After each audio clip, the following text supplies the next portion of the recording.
Hey guys, welcome back to the channel. This is a story about what if Naruto returns with a wife and child. Before I start, please support for more amazing content and do consider subscribing to my channel and share this video with your friends. This is written by ZaggertheBloodyAngel at AO3 and link in the description and support writer. Let's start the video. I do not own Naruto. On a worn dirt road not too far away from Konoha, two figures wearing grey hooded cloaks slowly walked towards the walls of the said village. Both were close to the same height, but it was easy to tell them apart as one was obvious female due to the cloak she was wearing was a little tight around her chest, revealing that she had somewhat large breasts. Her eyes were a deep emerald with dilated iris and a little off tilt to give them a slight animalistic look to them that was almost like that of a cat. There were a few strands of blonde hair over her tomboyish face. She also wore a hit-8 on her forehead, but was difficult to tell what village she belonged to, but was obvious to see she was a Nukenin as there was a slash on her hit-8. Seems like you are back home. The other nodded lightly at the girl's statement. The other was harder to tell until you got a good look at the face. The face was obviously male with tanned skin with 3 cleft whisker marks on each cheek.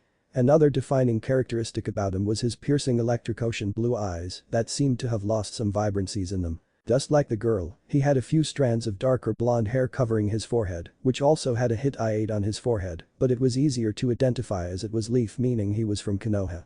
Yeah, we're finally here. You sure you want to be here? I'll be alright. There is nothing we can do now, let's just hope everything goes smoothly. The girl interrupted him quickly, not wanting to give him the impression that she didn't want to be there. Truthfully she didn't want to, but she would do so as it was his home and that was enough for her. Shaking her head at that thought, she walked beside her fellow blonde as they reached the entrance of the village and the guard stopped them. Halt. State your names and purpose here. The blonde-hair male looked over at the guard that had stopped them before tapping his forehead lightly to reveal his hit-8 to the said man. The said man also was able to see the features of the young male's face and instantly recognized who he was. So you're back. Tsunade-sama is expecting you, but who is this and where is Jiraiya-sama? The young male sighed lightly as he heard Jiraiya's name before shaking his head lightly as he looked over the girl. She is with me and is here to see the Hokage. The guard Chunin looked at him with some doubt in his eyes, but looking into the piercing blue eyes that were colder than he remembered forced his hand as something was going on. Moving out of their way, both silently walked through the gate and headed for the tallest tower in the center of the village. In the said tallest tower in the village of Konoha, a woman with dusty blonde hair and 2 pigtails was growing agitated and quickly. And her problem wasn't the massive amount of paperwork on her desk, but the fact that neither her ex-teammate or her technically adopted grandson baby brother had not returned. Neither of her 2 apprentices could blame her as it had been 4 years since both of them had left and they were supposed to return after 2.5. They were also very worried about the 2 as they couldn't figure out why they had taken so long to return. Especially Sakura as she was beginning to realize that she might had very well lost a second teammate and the thought was almost unbearable for her, so she put it on the back of her mind and did her best not to think about it. Even still it was eating away at her not having the chance to make it up all the years of horrible treatment to the blonde. Sighing once more, Tsunade signed another paper automatically, much to the worry of both her apprentices as she hadn't even looked at the papers lately. If someone wanted to have her resign, all they would have to do is put a paper of her resignation on the top and she would sign it without second thought. Shaking her head lightly, Susanoo walked silently over to Tsunade before placing her hand on her shoulder, making the large breast Hokage jump lightly as she looked up at her. Susanoo refrained from sighing as she looked down at her master. Tsunade-sama, if you don't feel like working today, you don't have to. Both Sakura and I can handle this. Go ahead and before she could finish, the door opened to reveal both Koharu and Homura. Susanoo refrained from growling along with Sakura as both were trying to get Tsunade to rest as there was no doubt the Gondame Hokage was extremely tired. Neither of them noticed this but did notice the killing intent they were releasing towards them. They easily threw it off as they walked up to the desk as they had been exposed to greater killing intents. Tsunade sighed deeply as she knew why they had come this time and really didn't want Sakura or Susanoo to be here for it. Looking over at them, she had half a mind to tell them to leave but didn't get the opportunity to do so as Homura spoke up. Tsunade, it has been 1.5 years since Jiraiya should have returned along with him. Tsunade refrained from clenching her fist and sending the man through the wall as she knew it wouldn't look very good for her to punch an old man that was 30 years older than she was. Koharu noticed the twitching in Tsunade's face and body and quickly took over as Homura really didn't like Naruto. Tsunade-san, I know you want to wait for more time believing that Jiraiya will return with him, but something could have happened. I'm not saying to mark him as a Nukenin like Homura is here, I'm just saying to send a group to search for them. And before you say we have a shortage of shinobi, I'm well aware of that fact. But you can spare a few to search for them. Nodding lightly at her, Tsunade sighed as she knew it was the truth. In fact, she had been sending a few to search for them, but no one could find a trace of them. She absently cursed Jiraiya for not giving her at least a schedule on where they would be. Shaking her head lightly, she sighed as she looked over at Kaharu while ignoring the fuming Hamura, though he stopped when all four Kunoichi glared at him. I have, but I haven't been able to send any Jounin or Anbu to look for them. I was thinking about sending Kakashi to look for them, but he's been out on missions too often. Kaharu nodded lightly as she understood that reason before coming up with a plan of her own. Why not send a few of our new Chunin along with some of his friends? Most of them are given mediocre tasks anyways, so it shouldn't be a problem to send them. I've thought about it, but you know Jiraiya as well as I do, and when he said 2 to 3 years I had a feeling it would take longer. I still want to believe they ran into something important and forgot to send a message to me. It wouldn't be surprising considering the two of them. But you are right, it needs to be done soon. Tsunade answered quickly as she had honestly thought about doing that and was thinking about it more seriously than before as it was taking way too long for them to arrive. Kaharu could only nod knowing Jiraiya all too well, along with his pervert hobbies and his habit of being chronically late. But she also knew that Jiraiya wouldn't have been this late without contacting someone. So she was slightly concerned for her son. It wasn't very well known, but she was the Toad Hermit's mother and had requested that Sarutobi be his sensei as she knew he would be the perfect one for him. Though she distanced herself from him later in her life, they still had a decent mother-son relationship. I know, but I would still like to see a larger search for them. Maybe using the Inyazuku along with the Abura mares. This would be an excellent warm-up mission, since I know you have picked both of them for the Uchiha's retrieval when Uzumaki-sen is back. Tsunade could only sigh lightly at Kaharu, knowing why she was so persistent. Seeing that she wasn't going to be giving up any time soon as she was worried about both of them as well, she was about to cave in when there was a knock on the door. Sitting straight up in her chair as the door opened, Katetsu popped his head in with a blank, yet somewhat relieved face. Tsunade-sama, Uzumaki-san has finally arrived along with another. Everyone, except Hamura, looked extremely relieved at this as Tsunade motioned for the Chunin to bring him in along, with who she probably thought was Jiraiya. She was mildly surprised when 2 cloaked figures entered the room and she instantly knew that Jiraiya wasn't one of them as one was definitely female. She wouldn't have put it past Naruto to be in his sexy no jutsu form, but she knew the other wasn't Jiraiya as he wasn't tall enough and was around the height Jiraiya reported Naruto to be at in his last letter, if not a little taller. Sitting up even straighter than before, she looked at the one she believed and knew was Naruto. Naruto, what's going on, who is this and where is Jiraiya? Both cloaked figures flinched very slightly that only Kaharu, Hamura and Tsunade could notice it. Sighing lightly, Naruto slowly slid his hood down to reveal his electric blue eyes. At first, everyone was slightly surprised as his eyes didn't hold the vibrancies they once did and his face seemed to be hardened compared to the happy-go-lucky face he had 4 years ago. They quickly adjusted to it as they knew something had to happen to have acting like this. I'll explain everything Bachan, but I need to get some things out of the way first. Sorry for not sending any messages as when we headed back the conditions were rather hellish with the Akatsuki and all. But I'm back and to answer your second question, this my fiancé, Nai Yugito. Everyone's eyes widened hearing what Naruto had said and flinched lightly at the Akatsuki and hellish part. Once he was finished all eyes slowly turned to the girl in the room. Seeing that he had introduced her to them and they were all looking at her in shock, the girl slowly slid of her hood to reveal her slightly feral cat-like face and slashed Kumagakure hit I8. At first sight of her face, Sakura was slightly jealous as the girl seemed to have a natural beauty to her, but quickly put that aside as she had heard Naruto saying that she was his fiancé and was very interested, as was mostly everyone in the room, on how it happened. The only two that didn't were Hamura as he disliked Naruto and Kaharu as she wanted to know about her son first. Tsunade quickly overcame her shock at what Naruto's had as she noticed the hit I8 as well. Naruto, as much as I want to know what happened, I need to know where Jiraiya is. Naruto flinched once more as he heard Jiraiya's name as she said that along with Yugito looking down in shame. Seeing their reactions both Tsunade and Kaharu felt their stomachs turn as they knew something had happened and it wasn't good. And seeing that Naruto was trying to find a way to say what they felt made their stomachs turn even worse than before. Taking a deep breath as Yugito walked beside him, Naruto looked Tsunade directly in the eyes as he spoke in an almost emotionless voice as he kept his emotions from surfacing. Jiraiya-sensei is dead. The room dropped several degrees as silence followed with Naruto's words hitting everyone like a ton of bricks. Everyone was the same as the loss of possibly one of the greatest shinobi the village had the privilege of being witness to had finally moved on. But 2 in the room were at a loss for words. Tsunade couldn't believe it. Jiraiya, the strongest in the village, including herself as she wasn't arrogant and knew that Jiraiya could beat her if it came down to it, was dead. The pervert that would hit on her, even after losing both Nawaki and Dan. It wasn't that he was being insensitive, it was just the only way he knew how to try and cheer Tsunade up.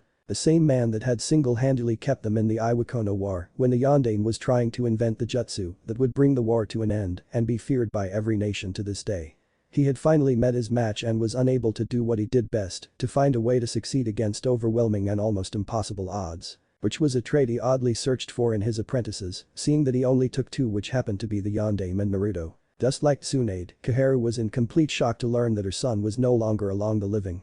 Sure, she disliked what he had become, but that was because he was a pervert and let his perverted ways take over his life.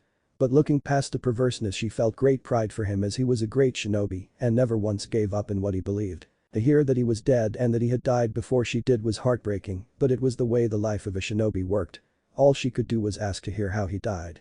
How did it? Naruto once again flinched at what the elder said, having a slight idea who she was to Jiraiya. Sighing lightly, he turned to Yugito, who nodded lightly at him before turning towards her. I would like to tell you he died doing what he loved most, but dying being pummeled by dozens of women wearing towels was something that wasn't going to happen for him. But before I can tell you how he died, both Yugito and I need to explain the events happening up to it. Seeing everyone nod lightly and look towards both of them as Yugito was giving him a slightly dirty look, not wanting to have to explain her part in what happened. Shaking her look off, Naruto sighed as he began to explain. Well, it began when both Sensei and I were allowed into Kumogakure for a week as they were trying to learn more of Akatsuki. We ended up in the Kumogakure after the Reconnecting called us in as they had two Jinchuriki like myself. While everyone in the room knew of Naruto's status, each was quite surprised to see how openly he had admitted he was one, not knowing that Sakura knew he held Kyuubi. Anyways, we graded the threats they were in, and after a little fight with Yugi-chan here, I had my ass handed to me. At this, Yugito rolled her eyes at him before quickly picking up where he left off. Only because Jiraiya-sama stopped the fight and you're going to bore them with details that are unnecessary. They want facts, not a story. They'll learn the rest on their own time. Naruto could only shrug as he was a better storyteller and would just go on and on for a while. Anyways, picking where he left off, they stayed in our village for about 2.5 weeks and Naruto got to know Kurabi and I better. Just as they were leaving, the Reconnecting issued a mission to Kurabi and me, along with a few Anbu to kill Naruto and Jiraiya. Hearing this, everyone's attention began to lift, knowing it was getting to the part where everything was about to get interesting when Naruto pitched in. And being as we shinobi are nothing but weapons, they carried out their mission. But when they got there, Yugi-chan warned both of us what was going to happen. During the time I stayed there we fell for each other and she couldn't let this happen. So thanks to her information, we were able to dispatch the Anbu easily. Kurabi was a different story, we had no idea of the powers of the Eight Tail. All in the room were quiet as Naruto stopped, unable to take their attention of them, even if a fly flew right in front of their face. Yugito sighed as she rubbed her wrist lightly. The said hand looked rather withered, but she seemed to ignore it as she looked straight into the eyes of the Yondaime Hokage before she sighed deeply. Kurabi was unstoppable, even for Jiraiya-sama. Both Naruto and I were holding a mock battle with our Biju's powers, hoping that Jiraiya could quail him, but we were wrong. He called out 6 tails, and with his training from 2 different Reikages and brother to another, it was obvious he was superior to him. Jiraiya-sama didn't last 5 minutes before the fatal wound was given. Naruto interrupted as his eyes darkened to a point where it looked as if clouds had settled in. This caught everyone off guard, but not as much as the chakra that seemed to be radiating off of the teen. It was far more than what they anticipated as he stood by Yugito's side. Afterwards, I fought Kurabi and defeated him using my father's personal technique, the very same that ended the war with Iwagakure. Soon as he said that, all eyes widened in the room knowing what the jutsu he was speaking of was, and Tsunade spoke out in disbelief for all of them. You know it, you know the Hiraishin. Naruto confirmation was only a small nod. That small nod had sent a shiver down Himaru's spine as the others looked awestruck. As they slowly recovered, Tsunade motioned for Naruto to continue, but with a small twinkle in her eye as she refrained from showing her pride. Picking up where he left off, Naruto continued with the story with Yugito still rubbing her wrist. Soon after Jiraiya's last words, we headed back here as that was one of his last wishes as well. But it turned out to be far more difficult than I expected as I ran into Itachi and Kisame again and defeated them, only killing the latter.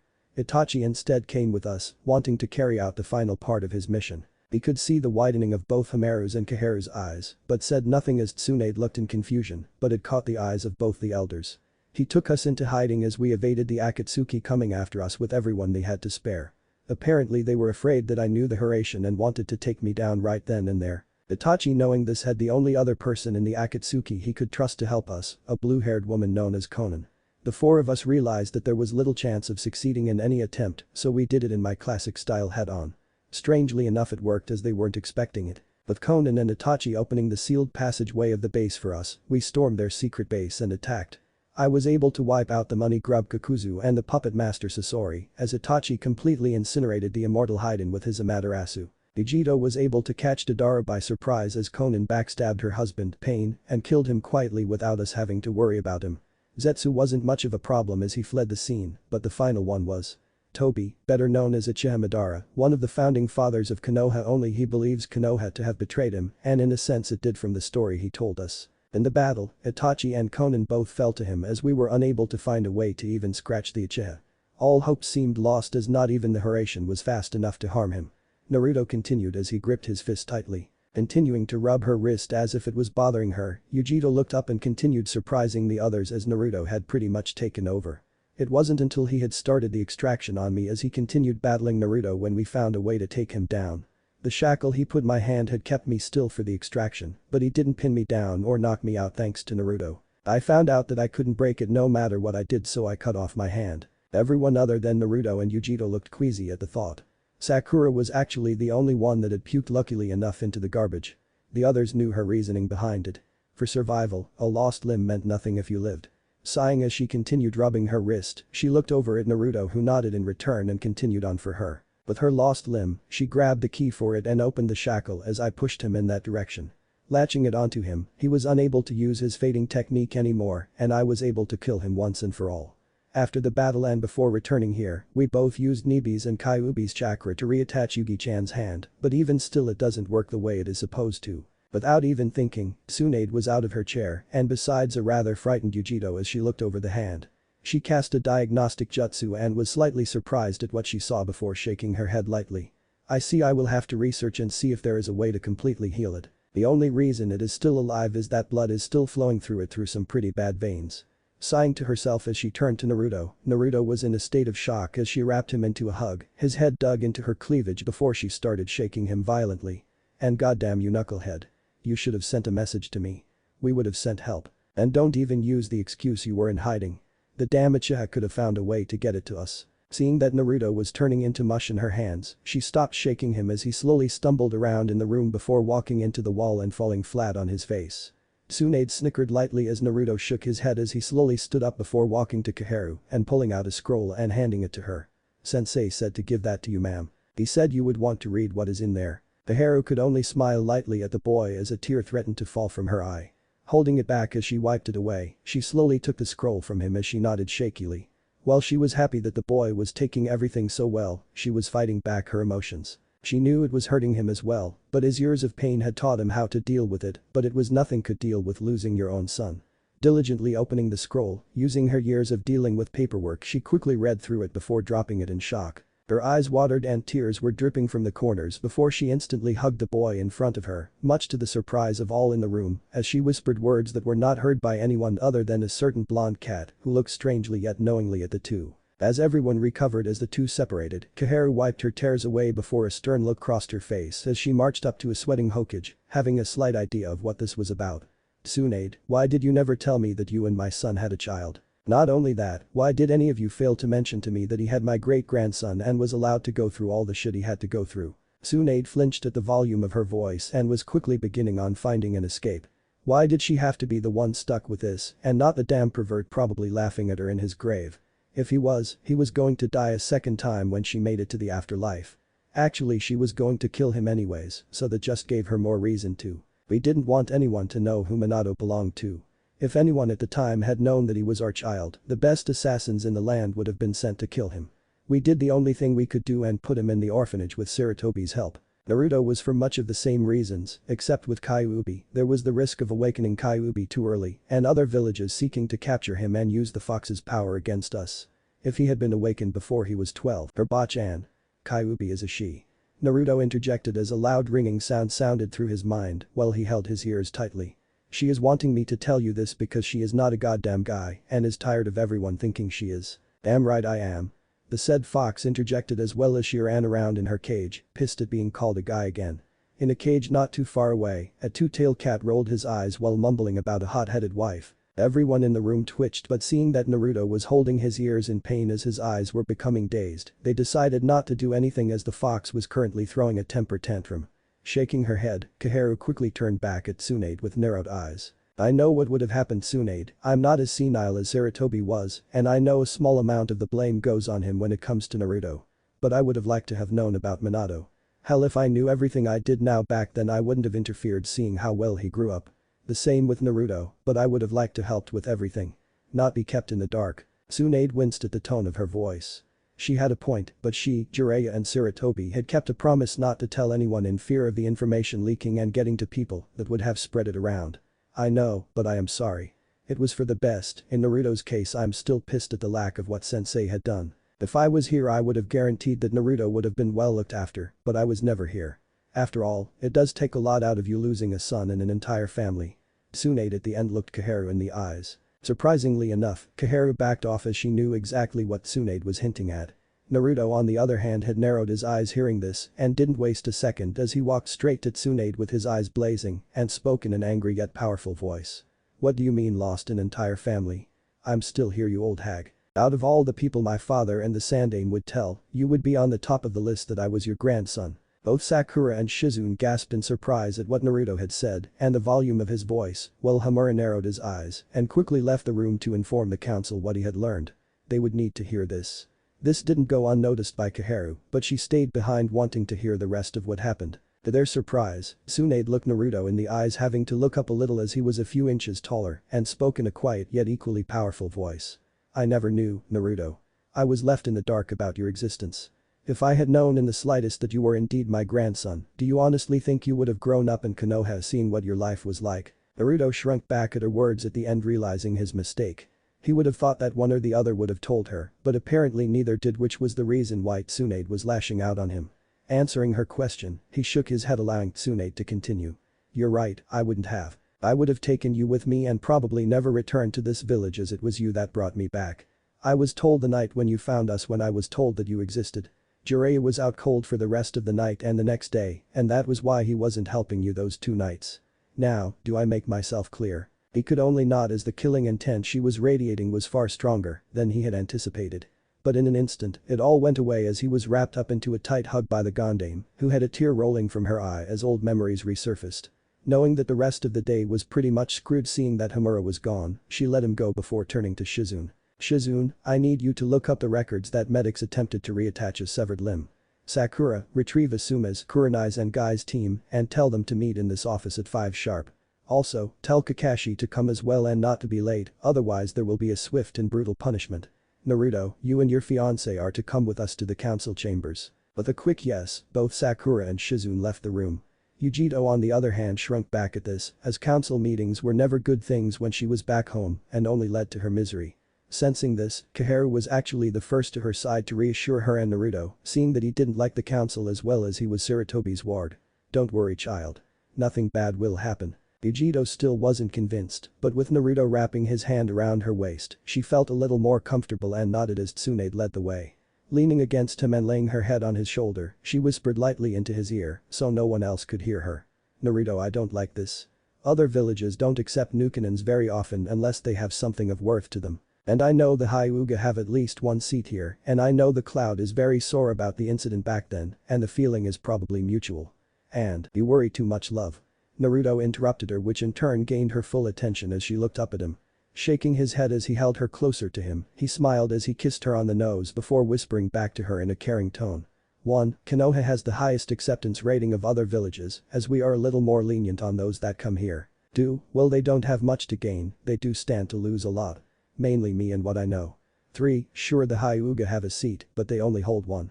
There are, I believe, 14 other seats including the Hokage and elders. And finally, well, there are some still sore about what happened between Kumo and the Hyuga. One of my friends lost his father because of it, so he has the right to be bitter about it. But, even if that sways some of their votes, there's still over many other members to win over. After he finished, Yugito smiled lightly as she closed her eyes and allowed him to guide her. He was always willing to do whatever was best for her first, and if he had confidence things would go their way, she would too. Getting a small shake from him, she opened her eyes as they reached the door. Slipping out of his grasp, she followed Naruto and Tsunade in as Kaharu walked over to her seat. Homura, who was standing in front of the council, quickly sat beside her as the rest of the council looked at the Gondame Hokage, only to see her glaring straight at the old man and cracked her knuckles in a dangerous manner. So, what did the late Homura tell all of you? As Homura paled knowing what Tsunade could do to him, the rest of the council looked on.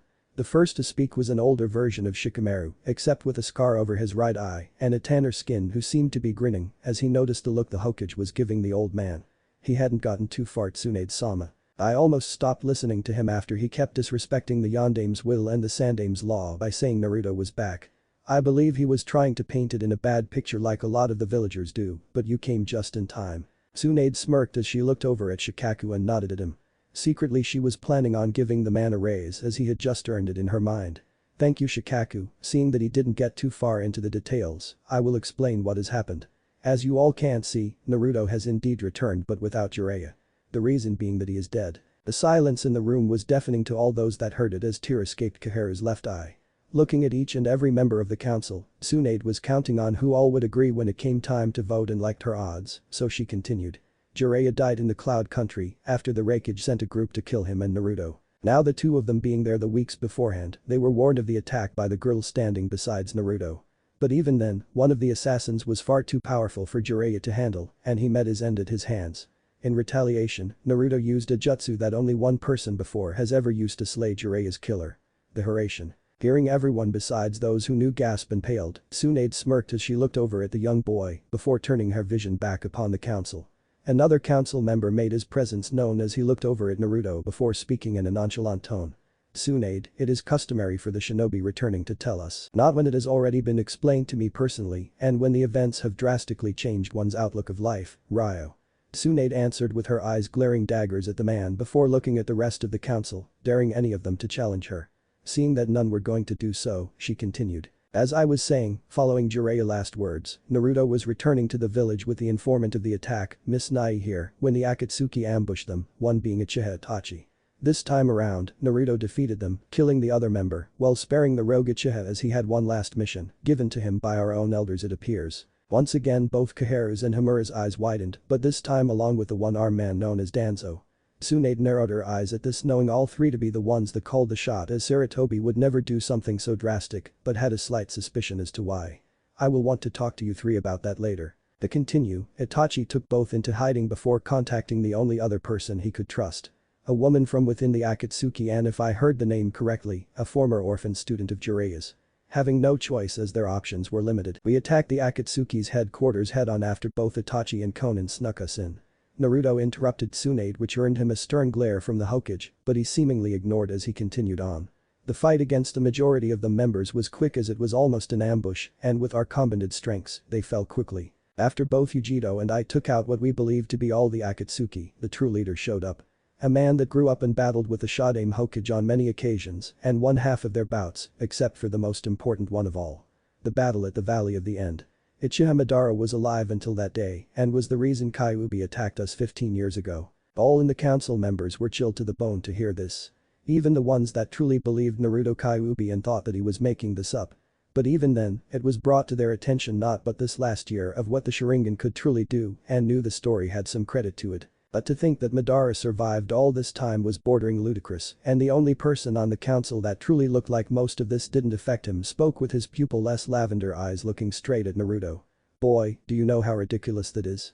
No one his age could live for that long and still be combat-worthy. It is physically impossible, as both Homura and Kaharu can attest to that, and even the late Sandame's skills were diminished compared to what they once were. Not being fazed at the Hyuga's comments as a lot of the shinobi in the room nodded as it was a little far-fetched, Naruto looked straight into Hiyashi's eyes as he answered. Believe me, all of you. The Sharingan has far more power than ever thought imaginable. There are stages not even recorded in their black book beneath the head house's basement. You have the 3 regular stages, then the Manjikyu, which is the level Itachi had reached, which you all probably know requires either killing your best friend or killing another Manjikyu user, as he explained to me. But Madara reached a level by doing something more drastic. You see, back when the clans were all fighting amongst each other, before the villages were created, both the Senju and the Uchiha clans rivaled each other and were constantly fighting with each other. The major turning point was when 2 young brothers of the Uchiha clan both activated the Manjikyu, one being Madara. Before then, the Uchihas were fading slowly as the Senju were becoming more powerful, but with them they conquered almost every other clan. But because of his constant use of the Manjikyu, Madara was slowly becoming blind. He had tried everything but nothing seemed to work. In a desperate move to regain his sight, he took his brother's eyes and implanted them into him. When he did that, power like nothing else flooded his body, giving him 3 jutsu beyond almost anything this world has seen. The first and most dangerous of the 3 was the ability to affect the space-time continuum, much like that of my father's Hiraishin, except it wasn't nearly as fast, but could travel to almost anywhere he had ever been. And he had such control over the technique that he could bend the time it took to work and could phase to the same exact spot to make it seem that he turned into a ghost. He used it to make it almost impossible for him to be even touched, even when I used the Hiraishin against him. The next ability wasn't as bothersome, but was far more useful as it controlled a being with far more power than anyone could hope to reach. Kyuubi no Kitsune. While the Manjikyu could tame it, it wasn't able to control it, so its usefulness was minimal at best. And finally his last technique was instant regeneration. The ability to regenerate from any wound in an instant. Even if he was fatally wounded, he could recover from it unless the wound was instant death. That is where his phasing technique came in handy. It made it where it was almost physically impossible to land an instant death blow on him. The only downfall was that he could never age from the technique, as it halted his cells aging, as it was constantly regenerating them, making them younger and younger. In truth, Madara would have eventually died due to reverse aging, as he was my age if not a little older. The only reason I know this much is that Madara himself told me during his battle, as he was quite sure he was going to win. Naruto finished his explanation as he had looked every member of the council in the eye, including Tsunade. Each of them were gapping at what Naruto had said. None could believe the Sharingan could have such power, and each made plans in their minds either to retrieve Sasuke or to eliminate the threat of having to deal with such great power again, as such a threat could bring down Konoha. Sensing this, Naruto quickly put a stop to it. Speaking in an almost emotionless voice, he began sending chakra to his eyes as he spoke slowly to add on to the effect. There is no need to worry of Sasuke acquiring such power and becoming a substantial threat to the village. Itachi asked me before the battle to remove his eyes if he did not make it. I had lost an eye in the battle, and my other was badly damaged from my last attack, and both were transplanted into me.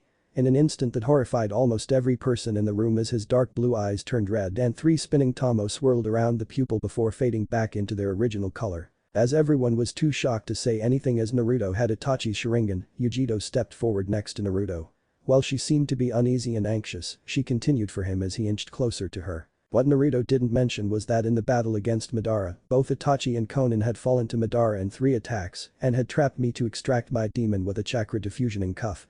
I severed my own hand to free myself from it before unlocking it and on mere chance caught Madara's wrist with it, keeping him from using any of his abilities. After Naruto destroyed him with his double-edged technique, I removed Itachi's eyes, seen what happened to Naruto and implanted them into his, and let Kyuubi handle the attaching them, as I have no medical abilities. Naruto nodded at her as he closed his eyes before opening them as he finished the rest of the story, but kept a firm eye on Yugito as he noticed her anxiousness.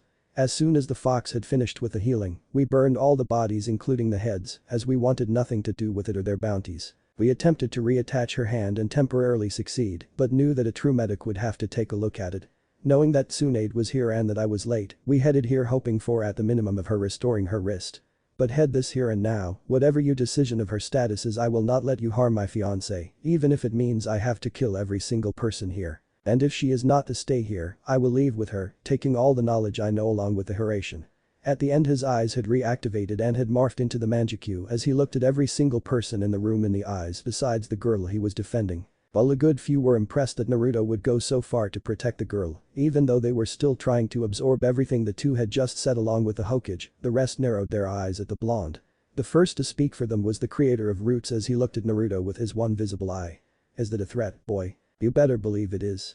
I don't bluff when those I care about are in any danger.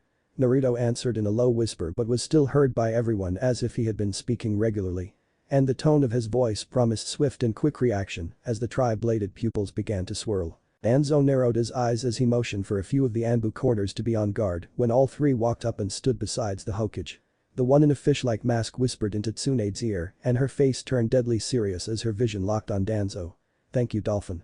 I will have a chat with him later. The said bandaged man paled as the 3 Anbu stood where they were, all 3 wearing the cream-colored cloaks, signifying they were captains. Recognizing the voice of the dolphin-masked Anbu, Naruto kept his mouth shut as he tried to figure out what had driven him to become an Anbu and to become a captain so quickly. Tsunade shook her head as she looked at Naruto, still surprised at the fact that he now had the Sharingan and Manjikyu. At that, she turned his vision back to the council quickly. Now everything has been said and the stakes and consequences have been placed. I would like to have a vote on allowing young Miss Nai here become a shinobi of Konoha. Will all those that are for her in statement please stand? Those who are not stay seated. Out of the 14 that were seated as Tsunade counted as the 15th, 8 stood up leaving only Danzo, Hiashi, Himura, Ryo and 2 other council members seated. The ones that were standing not counting Tsunade were Chauza, Inoichi, Kaheru, Shibi, Shikuku, Tsum and a woman with pink hair that reminded him a lot of Sakura. Seeing that all had casted their votes, a small smirk graced Tsunade's lips as her vote kept it from being a split decision spoke with a little joy in her voice. Then it is decided on a 9-6 vote that Nai Yugito is to become a full-time chunin of Konoha after the standard year probation. Now you may be seated as I have another decision to inform you of. As all that sat down, Tsunade's smirk could be seen a mile away as she gave Naruto a quick look. I have decided that Naruto is to go by his real name of Namikaze Naruto and is promoted to the rank of Jounin due to his feats. While a little less than a third of the council members looked displeased at this, the rest were either non-caring or slightly appeased hearing this before she continued with her sly smirk still on her face. After much talk with many of you in this room along with some of the more respect shinobi of our village, I have decided on a successor. I have 2 possible candidates Rakudame Hokage, but as it is tradition I have to name 2 possible successors. The first and my personal choice, my grandson Namikaze Naruto. And shut up or I'll have you executed. She finished at the end as 5 council members that voted against Yugito attempted to say something. The only one that did not argue was Hiashi as he had no quarrels with Naruto taking the job. Seeing that she was grateful that he hadn't, she took another deep breath as the 5 were saying nothing due to the killing intent that had radiated off the Hokage only seconds ago. Once she was in control of her emotions, she returned closer to normal as she continued. As I is saying, Naruto is my first and more likely successor. But as there is always 2 that are considered just as I was with Jiraiya, Minato with Orochimaru, Sarutobi with Danzo and my granduncles with Madara, Naruto has his rival. I have named Nara Shikamaru as the second possible successor. Seeing that no one was complaining about her second choice, she sighed lightly before finishing up. Alright then, you all are dismissed. Elders, I would like to see you tomorrow morning at 9 sharp. If not, well let's just say Ibiki will be having a load of fun. All 3 of them paled knowing what she was going to be asking them as Itachi's mission had been brought to light.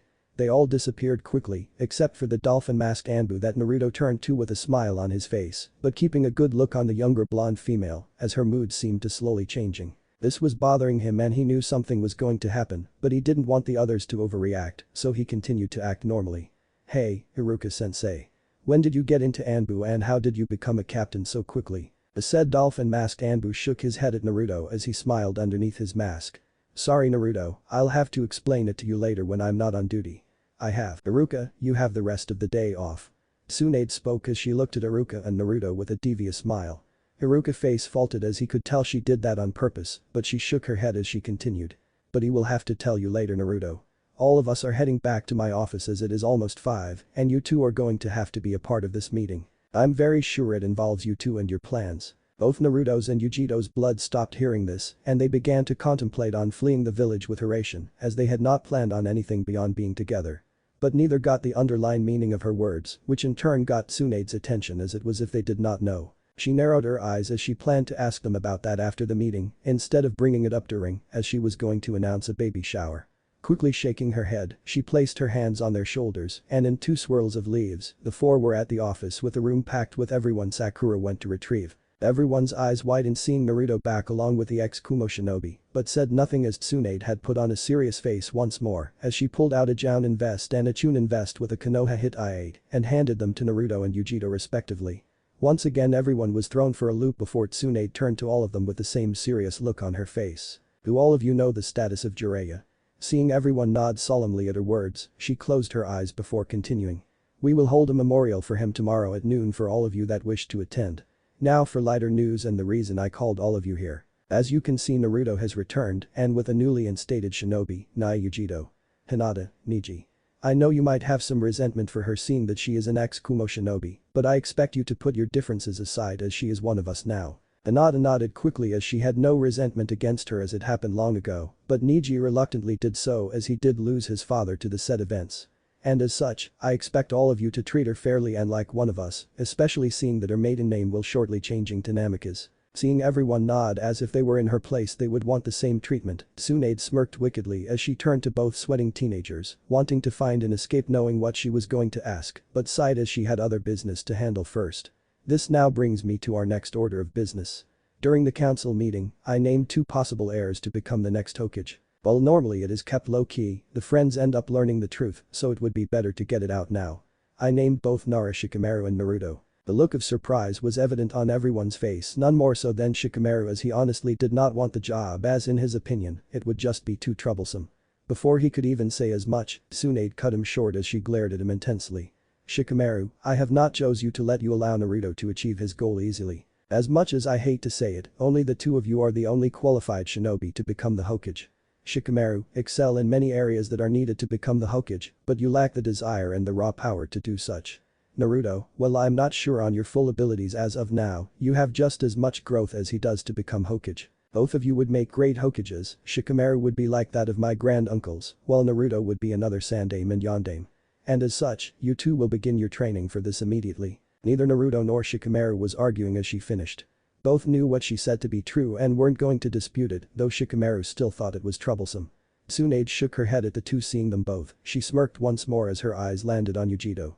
Now this brings me to our next and the final thing I called you all here for. As I said before, I want you to treat Yugito with respect, but there is more than it being that she will become a shinobi to our village, as I would announce this to everyone. It is that during the time it took for both Naruto and her to arrive here that please do not tell a story that you know nothing of. Yugito answered in a violent hiss. It was obvious by her tone and her reaction that she did not want Tsunade speaking about their relationship and was going to be damned if she was going to allow it.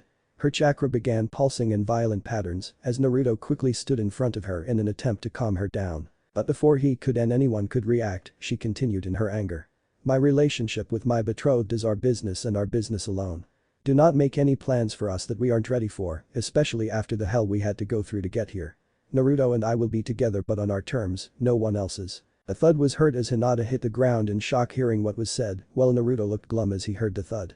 For those that knew her, none could say her reaction was surprising as she had a hardcore crush on the blonde. While they knew something like this was likely, they said nothing as it only would cause her more pain and could end up putting her over the edge. Both Kurenai and Niji were at her side, checking to make sure she was physically stable before sighing, as they knew that an emotional rollercoaster was coming and that Naruto and Yugito were going to get dragged into this. But one other that cared for Hinata was going to do something. Kiba was growling a storm under his breath as he glared at Naruto. No matter what he had done to shift Hinata's attention away from the blonde and to him, it didn't work. He had resigned himself to having allowed Naruto to have Hinata, and this happens. Oh, he was going to make him pay for this. Hinata was the perfect girl in his opinion, and Naruto was throwing her away for this girl that smelt like cats. Walking towards Naruto, he pulled his fist back and smacked Naruto in the face. Just as he was about to continue his assault, an arm gripped his shoulder tightly and pulling him back and kept him from moving. It was his other teammate, Shino, who silently whispered to him. Kiba, stop. If you want to do this on your free time, go ahead. But now is not the time. Just know, 4 years can change someone, especially someone that did not know of the other's feelings towards him. As Kiba nodded reluctantly, Shino sighed in relief as a kunai slipped back into Yugito's pouch as she was ready to pounce if he made a move, even if Naruto was holding her back, seeing his aggression towards them. In fact, the punch didn't even seem like it fazed the blonde. This made Shino wonder how strong Naruto actually had become. Shaking his head as now was not the time for this, he spoke to both Naruto and Yugito. I'm sorry for my teammates' actions. It's just, yeah, I know. Hinata had a crush on me. Naruto answered flatly as he put himself in front of Yugito, who still seemed ready to pounce Kiba, but with Tsunade gripping her shoulder, it wasn't going to happen. In response, Kiba growled far louder than before as Akamaru was ready to pounce on the blonde, having a similar affection for the blue-haired Kunoichi. You knew about it and didn't do anything all these years. I've been trying to get her to see me, and she only had eyes for you. And you don't even tell her that you had no interest in her, or at least try to hook her up with someone else. And then you go out and get hitched with this cat-smelling whore. I'm going to kill you, you fucking dead last. Breaking free of Shino's grip, who was shocked to hear Naruto did know of her crush, Kiba shot past everyone before they could react and was on Naruto and looked him dead in the eye as he was wanted to see the life in his eyes leave him. Soon as he did this, he noticed something was wrong as Naruto's eyes were no longer blue. They were red with a tri-bladed shuriken for a pupil, and they were spinning madly as his left eye began to bleed in the corner. To add to the fear, he heard one word and knew what it was as Kurenai spent her free time trying to replicate it. Tsukiyomi. Kiba found himself strapped to a cross as the world around him bleed red with spots of black and gray. Everyone had disappeared except for Naruto, who was standing in front of him but looking far more menacing than before as his visual appearance had changed. While it wasn't drastic, he was far more feral looking than before and his voice was far deeper than before. Kiba, you are a fool. This only served to make him madder, but Naruto wasn't finished. I couldn't just tell her that. If I did, Hinata would have more than likely committed suicide. What? Kiba responded in shock as he heard this and didn't believe this completely. The Hinata he knew would never do something like that. But to add to his shock, another voice was heard, and this one was female. He is right, Kiba. Hinata would have committed suicide at the time if it wasn't for him. Kurenai answered as she walked up to Naruto, looking around the area and whistling. So this is the legendary Jinjutsu of the Uchiha clan. I guess you caught me in this as well to show me this, as well as to explain to Kiba what was going on. Seeing Naruto nod, she sighed before shaking her head as she turned back to her student. As I said, Kiba, she would have committed suicide if Naruto had come out and told her that he was interested. Seeing that he still didn't understand what she was talking about, Naruto sighed as he took over and stood in front of the tied back in Izuku. It is simple, Kiba. Due to her father's treatment early in her life combined with the pressure of being the Hyuga heiress and being belittled by the said clan has left her unstable. The only reason I know this is that I used to see all three of the counselors in the village and Hinata began visiting them as well. As you know, Yoshino, Shikamaru's mother, is one of them, but the other two are rarely used unless it falls under two specific categories. Suicidal and the mentally unstable, and the other is rape victims. Yoshino is mostly used for the civilians and shinobi of our villages and can deal with those kinds of victims, but with her being almost completely overwhelmed by the amount she needed help. That's where I come in. Kurenai took over as she stood beside Naruto as she looked up at her student, slightly glad that she wasn't in the same predicament. I was trained to be one of the other two counselors and was trained specifically on how to deal with and help those who have been raped. The other counselor is Inoishi, as he has the best insight on people's minds and how they work, therefore able to deal with the mentally unstable. Suicide was something all three of us were fit to deal with, just Inoishi, and I dealt with it more to give Yoshino some rest. On rare occasions all three of us would have to counsel one patient. In fact that it is so rare that I can name the three people we have had to counsel, but due to confidential reasons the third will be unnamed. The other two however can be named, as one is Hinata. Kiba. Why do you think I was assigned to your team? A rookie jounin is hardly ever allowed to take a team unless there is a lack of those who do not want to teach. Kiba could only shake as he did know that part but was still having a hard time believing that what they were saying about Hinata was true. Sensing this, Kurenai could only shake her head as she continued. Believe it or not, Kiba, Hinata was one of the only three that have ever been counseled by us. While rape can bring insanity, I have a 100% success rate on preventing it as I know all the signs and how to deal with them. But with Hinata, it was different.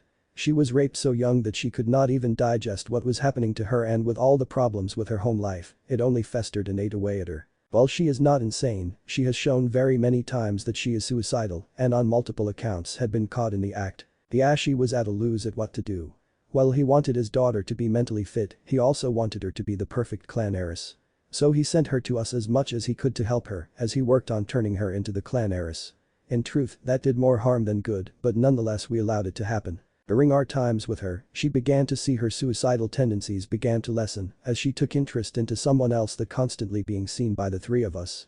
When we learned of this, we encouraged it and tried to see how the two would work together, but the results were dismal at best as the two were polar opposites. So, we came up with a plan that would keep her tendencies to a minimum while allowing her to believe that she truly could be with him. Seeing the look on Kiba's face as it began to dawn on him who she was talking about, Naruto sighed as he looked at the strapped-down boy. Yes, Kiba, I was the only other person that has been seen by all three of our villager counselors. The only difference is that I was mentally unstable along with being suicidal. If it wasn't for Inoichi-san, Kurenai-sensei and Yoshino-ka-san, I would not have even been allowed into the academy due to my unstable personality. You see, I have multiple personality disorder. While I only had two, it was two vastly different personalities. One was the one everyone sees as it more of a happy-go-lucky person with a serious streak to protect those he cares about. But the others is a whole different story and is part of the reason I'm not acting like I used to. The other was a personality created to deal with all the shit I've been dealt with in my life. And with everything that had happened in my life, my other personality was subjected to it and shaped his hatred for all living things. The truth was it would have never been discovered until I snapped until Kurenai-sensei here asked for Inoichi to check my mental status after I was raped on my 6th birthday. It was on that day I first met Hinata and they tried to see if we could help each other. In the end it didn't work, but that's when Hinata's feelings for me intensified and she began to become possessive of me. Naruto at the end could only sigh as he looked over at Kurenai so she would continue for him. Patching his eyes, Kurenai quickly did so as she could see he did not like having to talk about this. That was becoming a problem as she was bringing out Naruto's second personality, and with his temper and being prone to violence, we had to separate the two and wipe Hinata's memories. But even still, we couldn't wipe the feeling she felt for him. That is why she stalked Naruto at times, even though she didn't know why she was doing it. She crushed after Naruto as she subconsciously believed that he was what she was to be and therefore the one for her. So when she began to do this and Naruto began to report that she did, we told him not to as he was still having a positive effect on her. When I said when the two worked together was dismal, I meant for Naruto as Hinata was improving with him around. While I cannot state why it was, let us just say it was not pretty. As she finished, Kiba began ingesting everything he was told slowly. While he still didn't believe some of what he was told, he was beginning to understand as Kurenai was there. The only reason he did know she was there was that her scent was the same, which was odd as Jinjutsus rarely were so powerful that they could fool the sense of smell. As he slowly came to accept what they told him, though still not believing a small portion, he closed his eyes before turning to Naruto. Naruto, I'm sorry. Well, I still don't believe all this, if it is true it does explain a lot. But I will have to speak with Hinata to make sure first. Naruto nodded as Kurenai looked ready to be released from the Jinjutsu when Kiba screamed in pain as a sword pierced through the cross. It pierced into his stomach and into his ribcage before twisting violently, earning another scream from him as Kurenai attempted to put a hand in front of her mouth only to find herself unable to move. Naruto looked at the Inuzuku pitilessly as the sword was viciously ripped out of him as another Naruto from behind him pulled it out before disappearing. That, Kiba, was for calling my fiancée a whore. Do so again and I will put you through the entirety of this jutsu and show you what it can truly do.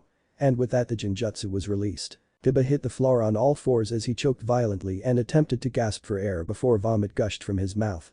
Soon as it passed, Kiba began to catch his breath as Kurenai walked over to him, sweating a storm and panting lightly from witnessing what she did. Casting a sleeping Jinjutsu on him to help calm him down and recover, she looked over at Tsunade, who seemed ready to throw both Kiba and Naruto into jail for what just happened. Tsunade-sama, I request Naruto to continue his counseling under Inoichi, Yoshino and myself. Tsunade's heart stopped hearing this, never knowing that Naruto had undergone counseling before and under the three of them. While she was away from the village, she did know that the three were the best counselors for shinobi around, and the fact that Naruto was seeing them meant that she gritted her teeth at the thought and wished the old man was alive for allowing Naruto's life to get so out of control. Having very little control of herself, she was glad she didn't have to answer as Naruto did before. Only on one condition. I wish my fiancé to undergo counseling as well from all three of you. The blood stopped as all the shinobi that knew of Kurenai's status as the rape recovery counselor, and that meant one thing and one thing only. They only glimpsed at Yugito as she caught them and glared back at them to stop their staring as her eyes focused in on Naruto, not liking the idea of being seen by a counselor. Before she could say anything to him though, Naruto beat her to the punch as he turned to her before hugging her tightly and bringing his mouth to her ear and whispering so no one else could hear. Do not fight this. We both need counseling for what we have just gone through. Not only that, but they can help you recover from what they did to you, babe. Everything I've done to help you has been based on what they did for me, so please don't fight this. I want both you and me to get better. Yugito's heart pulsed a few times as he hugged her tighter to him as she didn't answer. She did believe that Naruto would do whatever was best for her before himself, but having never been seen by a counselor before she had no idea on what to expect. But hearing that Naruto had gone through it before meeting her convinced her that it could help her, and with him saying he was using what they taught him was more reassuring. Taking a deep breath as she regained control of her emotions as she melted into his touch and nodded. Okay, I will. Naruto smiled at the blonde girl in his grasp as she listened to him. While he loved her as she was, he was quite worried that if she didn't talk about what she had gone through to someone that understood and could help that she would completely lose herself. He did understand what she went through, but not being completely over everything in his life couldn't help very much. Looking over at Kiba, he sighed lightly before looking over at Tsunade's general direction. He will wake up in about 20 minutes. I didn't use Tsukiyomi to torture him, only to inform him of confidential information and to teach him never to insult my fiancé. While many paled at what he said and mentally made a note not to piss Naruto off from now on, Tsunade raised her eyebrow hearing this before nodding as one thing she wasn't allowed to know was personal information unless the said person was either a danger to her or the village. She was also quite glad that he didn't use the full power of the jutsu he had used, but something had her worried as Naruto wasn't looking directly at her. Naruto, never use that jutsu on anyone from this village again, do you understand me? I will let this one go as Kiba instigated the event, but I believe going through that jutsu once is enough punishment, even if it wasn't used the way it was meant for. Kurenai, as for your request, I will grant it, but I order all three of you to counsel Yugito as well. But in both of their cases, I want to get reports on their status. Kurenai nodded lightly as she kept an eye on Naruto the entire time, knowing something was up and wanted to get to the bottom of it. She wasn't the only one, but Tsunade was going to wait until the reports on his status to find out. But there was something that was bothering her far more as she finally noticed the blood leaking from Naruto's eye. She flinched at the sight before her eyes narrowed at him as he still wasn't looking directly at her. "Naruto, why aren't you looking at me and why is your eye bleeding?" Naruto sighed lightly as he closed his eyes, not really wanting to answer her question, but getting a nudge from Yugito, who he could feel was giving him the look to tell her. Sighing a bit deeper, he continued looking in Tsunade's directions as he shifted his eyes back to their normal color, only for them to be a very dull blue. For the bleeding it is quite simple, there is a price of using such powerful jutsu. In the case of Tsukiyomi I get a temporary but severe headache and at times lose blood from my eyes. Amaterasu is quite the same except I always bleed and the headache isn't as severe. And to answer your other question, it was because the eyes I gained from Itachi were practically blind. All three medics shocked hearing this as everyone else in the room remained silent, not sure what was going on or how Naruto got Itachi's eyes. The three medics knew there was one thing they could not cure, and that was blindness. While it could be stalled, the person would sooner or later go blind. Sensing that all three were like this, Naruto quickly continued. I am only blind for a few hours after using one of the jutsu, and is why I don't try to use it very often. Soon as they were implanted and attached, Kyuubi began working on recovering their eyesight so I could see, but it has been a long and difficult task. He ignored the few gasps of those who didn't know of Kyuubi, but at the moment he didn't care as he continued speaking. She right now is pissed at me for using it as it set her back another month to completely heal them. If I refrained from using Amaterasu and Tsukiyomi again until they are completely healed, it will take 3 months. Looking back at the rest of the group, he sighed deeply. And for all of you that didn't know until just now, I do hold the Kyuubi no Kitsune prisoner in my gut. I really don't want to explain the details, so ask your senseis later or those that already knew. Now if this is all Bachan, I would like to go home and get some rest. I am tired. Patching the tone of his voice, Tsunade nodded at him before turning to Sakura and motioning her over. Alright Naruto, you and Yugito can leave. Sakura will take you to your apartment as you can't see at the moment and I doubt Yugito knows where it is. I will try to have it set up so that you can move into your father's estate by the end of the week, but no promises. It hasn't been looked over for years now, so I'll have to send cleaning crews to fix it up. Until then you two will have to make do with the apartment. Other than that, I will have you both reporting for counseling at 2 in the afternoon every day. Everyone else is to stay here as there is still a little more business to attend to. Nodding lightly, Sakura led both Naruto and Yugito out of the room, Yugito leading Naruto by her holding his hand. Once they left the room, Tsunade looked at all the shinobi she called into the room before shaking her head at some of the stunned look some of them had on their faces.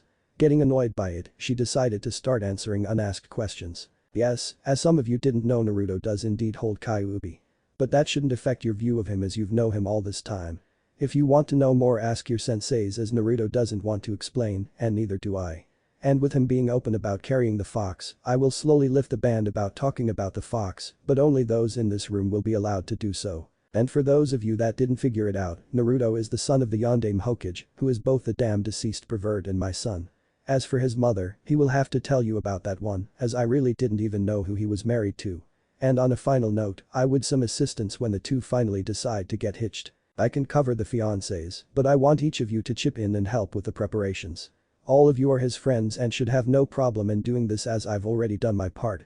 Now, you may leave, but I implore you to give Naruto and Yugito some time before approaching them about what happened when they were gone. Tsunade said solemnly at the end as her eyes began to water up, even if she was doing her best not to show any emotions. Each nodded seeing the Hokage holding herself back with all her strength and quickly left. As soon as they did, only leaving Shizune, Tsunade burst and began sobbing heavily onto her desk. Shizune didn't waste any time as she was at her master's side and started to try and calm her down. While she was depressed as well hearing about Jiraiya's death, she knew Tsunade was hurting far worse as the two were close, even if they didn't show it most of the time. Outside on their way to Naruto's apartment, Sakura was leading the way. But her curiosity was getting the best of her as she continued looking back at Naruto and Yugito. She knew better than to ask in front of Naruto, as most guys didn't like to be caught up in girl talk, but she made plans to get Yugito by herself and ask her a few questions that she would more than likely not answer with him around. Seeing that they were almost at this apartment, she pulled out the keys he left her and unlocked the door as they reached the apartment. I did as you asked, Naruto, and watered and checked up on the plants. Also, Yino and I cleaned up to make your place look neat and not like a dump. Naruto blushed at the last part while making a mental note to get Sakura back at her for that as he was with Yugito.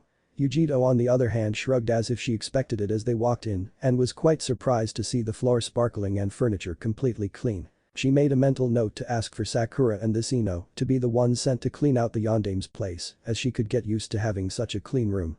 Taking her sandals off at the doorway just as Naruto and Sakura did, she noted that Naruto was heading in the back unsupervised and was about to go after him when he turned back to her. "Don't worry, Tenshi. As long as I'm here I can walk in here without seeing fine. Besides, I'm going to be in the back resting and it seems Sakura wants to ask you a few questions and I know you have a few of your own." She stopped hearing this and nodded lightly as he walked into the back room before turning towards the pink-haired girl. Soon as the door clicked shut in his room and knowing he couldn't hear her, she looked over Sakura, who seemed to be nervous as it seemed she was measuring her up, which in truth was true. "So you are the Sakura he talks about?" Sakura perked up hearing this and was wondering what Naruto had said about her when Yugito continued in a deadpan voice. "You're not as pretty as he made you out to be." Sakura couldn't help but face fault at this and began grumbling about blondes that she was going to beat the crap out of later. Hatching this, Yugito smiled a little as she began to start liking the girl herself, but she had to make something clear and she would do this with her and Hinata if need be. "I'm not so naive to say I'm any better looking than you, but I will say this here and now. If you do anything to try to split me and Naruto apart, I will leave you without being able to have children. Do you get me?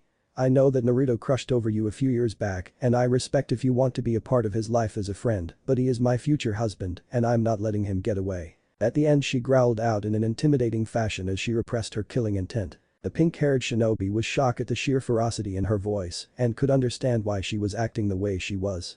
Naruto was a diamond in the rough as she looked back on it. He would do anything for those he loved and didn't want anything back for it.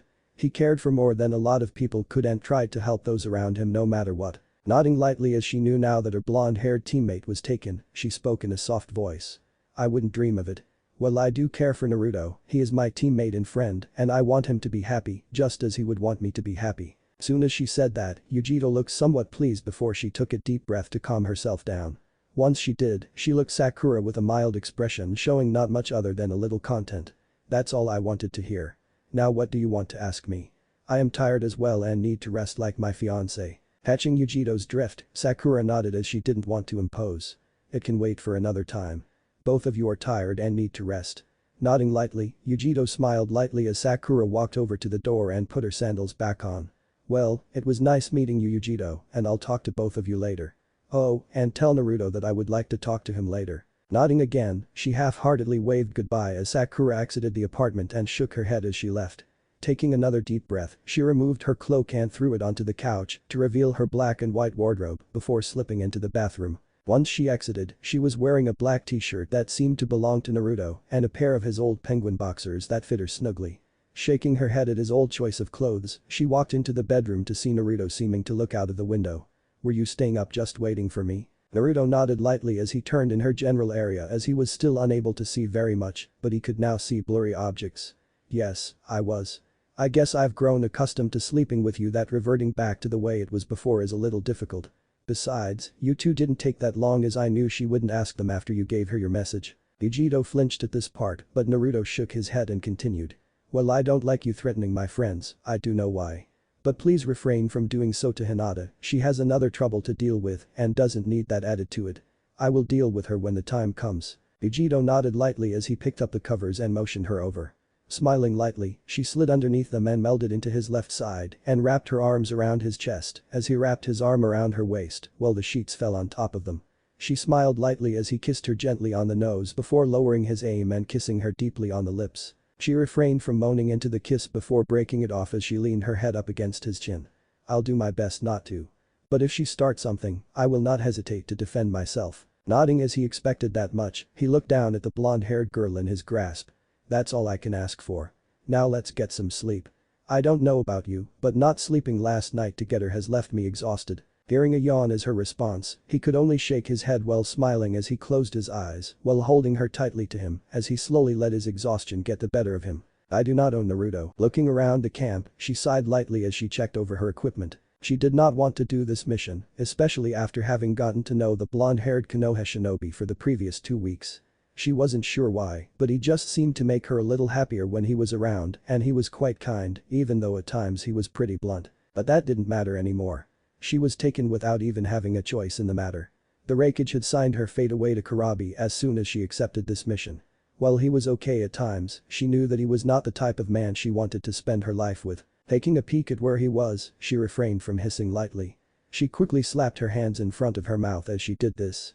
For some reason Nibi was far more defensive than the cat normally was and was taking charge of her instincts. The said cat didn't like most people, but it accepted the blonde teen far more readily than she had or even his tenant had accepted her. Something about him calmed the cat down drastically, and now Kurabi was just putting the cat on edge as if it was expecting something. She was wondering what was going on and was about to ask it when she noticed all the guys looking at her with an odd glint in their eyes. Not liking the look, she was about to stand up and go clean up when she found herself pinned to the ground. She gritted her teeth as she tried to break their grip but was unable to do so as they tied her up. She felt Nibi's chakra flutter system, but that too was halted when a suppression tag was placed onto her forehead. Her hands were quickly tied up as Kurabi stood in front of her before ripping her clothes off. Her eyes widened as she began to understand what was going to happen and she wiggled and wormed her way out of their hold and rope, but they held firm when it started. She was writhing in pain as they gripped her body tightly. She was unable to defend herself from their advances and they were taking her like a pleasure doll. She wanted nothing more than it to stop. Anything to get it to stop. They were taking turns with her now and using any entrances they could find to get themselves off. She tried to bite down, but they had placed another tag on her that cut off her body's nerve connections with her brain. Why did this have to happen to her? Why now during this mission? Couldn't they see that they were causing her enough pain as they filled her to the brim and continued on? All she wanted to do was scream, but she gagged every time she tried. They wouldn't even give her that much, but why was she feel as if someone was trying to comfort her? Yugito. Wake up, babe. Naruto began shaking the screaming form of Yugito as she relived what they had done to her. He was getting worried as she shuddered and squirmed in his grasp and was trying to break his grip even if the attempts were feeble at best. Not wanting to see her like this, he wrapped her into a tight hug and started running his hand down her spine. He knew it was helping as her trembling was slowly coming to a stop, but he knew this was only the beginning as he held the girl tightly to him as her eyes shot open and began looking around the room in a panic. Calm down, Angel. It's only a dream. They can no longer harm you again. Take a deep breath and relax. No one here is going to hurt you again. Yugito looked up at the man holding her and was still panicking. She knew deep down he would do nothing to harm her, but her instincts were overruling her train of thought as she struggled to break his grip and No was trying her hardest to do so. She nearly succeeded, however he held firm and she screamed as loud as she could. The scream seemed to do more in her any of her attempts to break free of his grip as she successfully got free and attempted to leap out of the bed when the same arms quickly snaked their way around her waist and pulled her back. She scratched at the bedding, trying to free herself when she felt two pulse of chakra flooding her system. Her body began to calm down as the chakra told her more than even her instincts could. Both were calm and soothing her and she stopped screaming as she regained control of her vocal cords. The first she could tell was her inner demon Nibi as she had done this with her in the past to calm her down. Well, she hadn't done it for this before, it was just something the Nekomata cat demon would do to soothe her nerves. However, the other chakra was puzzling her before she felt someone on top of her. Her instincts began to kick in once more before her reason shoved it out of the way, knowing who it was as she had identified the other chakra's source. Hurling herself up and into his grip, she closed her eyes before speaking softly after she took a few deep breaths as she could see their faces and didn't want to look at him, afraid she would see them. Naruto, don't leave me. I want Angel. Now take a few deep breaths and catch your breath back. He sighed in relief as she was beginning to listen to him. He was worried at first when she started to scream and he could feel a few chakra signatures heading towards them and he knew they were Anbu that scouted the city for intruders, wanting to do a better job after allowing Sasuke to sneak out of the village unnoticed. Sighing as this was going to be a difficult morning, Naruto picked Yugito up and sat her onto his lap and placed his chin on top of her head, having a small idea of what was going on in her mind. He knew they would be there pretty quickly, but for now, he would take care of her. So you want to tell me what that was about? As she didn't answer, he sighed knowing that she wasn't going to tell him right away. She would eventually tell him, but it would take her a while as she was still in shock. Holding her closer, he sighed as he felt the signatures getting closer. Knowing that he was going to have to deal with them, Naruto created a few shadow clones. One he sent to do breakfast, another to stay with Yugito and his final one to clean up, having a feeling he was going to get a few visitors today outside of the Anbu heading their direction. He felt her wince when the clones appeared and sighed as he held her closer to him than before. He knew she was still recovering from what they had done to her and he knew she would never be the same person again.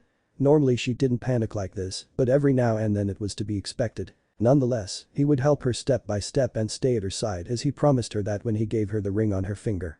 Taking a deep breath, he placed his hand on her chin and gently lifted it up, making her look him in the eyes. Babe, I have something to deal with right quick. No. Yugito nearly screamed at him again as she tried to break free of his grip, forcing him to hold her tighter than before. Grunting as she elbowed him a few times, he held on before kissing her on the lips. He hated that her entire body froze as he did so, but it was the best way to get her attention on him. Pulling back with her looking straight at him, he slowly released his grip of her. "Babe, we have a few Anbu heading here because of your screaming, and I have to deal with them, otherwise shit will probably hit the fan. So please, it will only take a moment." "No."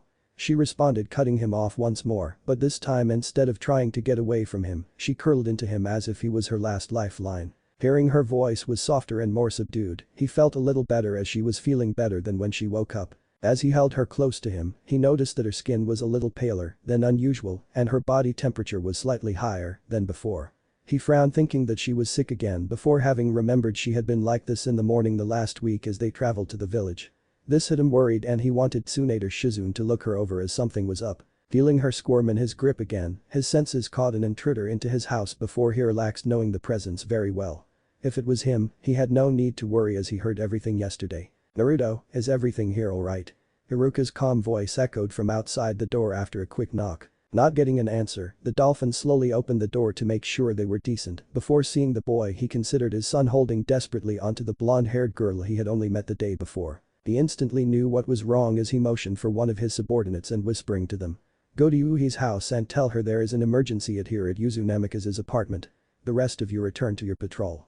I'll stay here." While the Anbu at first idled his head at the name, he followed his order and disappeared with a swirl of leaves as the rest went on with their duty.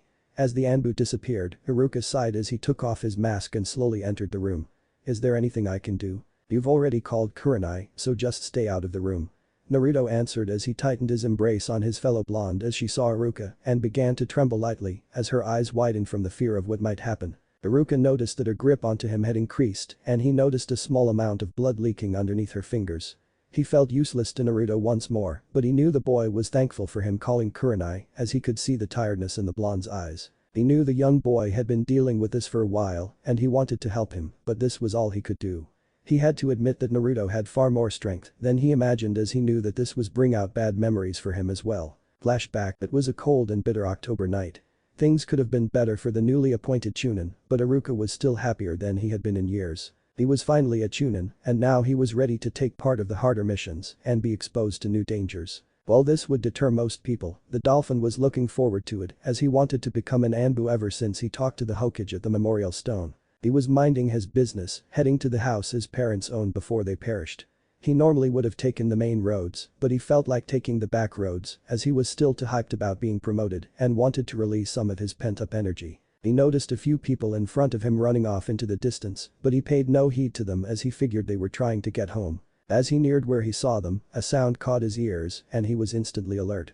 He wasn't sure what it was at first, but something told him it was not good. Getting ready for the worst, Iruka was ready to fight when he heard the sound again. Samon hell. The young Chunin's eyes widened as he realized the sound was a person. No, not a person. A young child, a boy it sounded like. Looking around, he saw nothing at first until his eyes caught a few trash cans and cardboard boxes collapsed over an almost indecipherable object. Heli. Seeing the slightest movement from the cans and boxes, Iruka didn't hesitate this time as he pushed them off. He felt sick at the sight of a young boy covered in tattered clothes, dirt clods and a small amount of blood and rank of a sickening smell.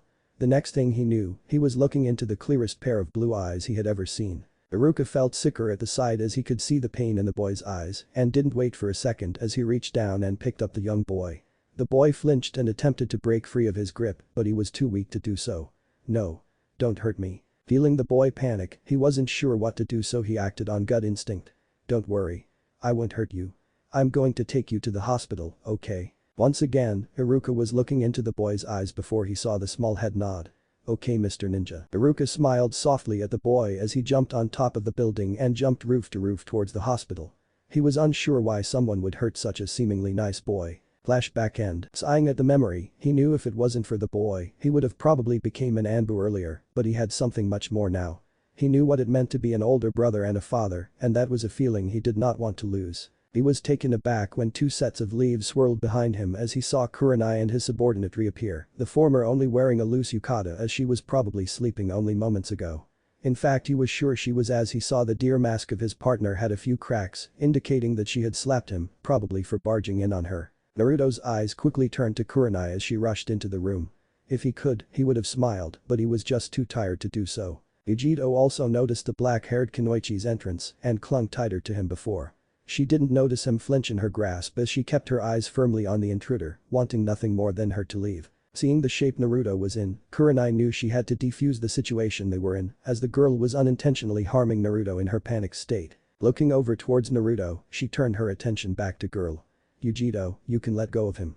No one here is going to hurt you. All Kurenai received was a growl from Yugito as she tightened her already firm grip. Naruto bit his lip as her fingers dug into his waist, while her legs added more pressure to his creaking spine. Closing his eyes for a moment, he spoke with his best voice to try and calm his lover down, without letting her know she was hurting him. Babe, it's alright. She is only here to help. Yugito looked up at him for a moment before her eyes narrowed at him. She did not need help. She needed someone that understood what it was like, and it seemed that he truly didn't. Growling to herself, she pulled back her hands only for Naruto to embrace her into a firm hug as he placed his chin on top of her head once more. Yugito, please listen to me.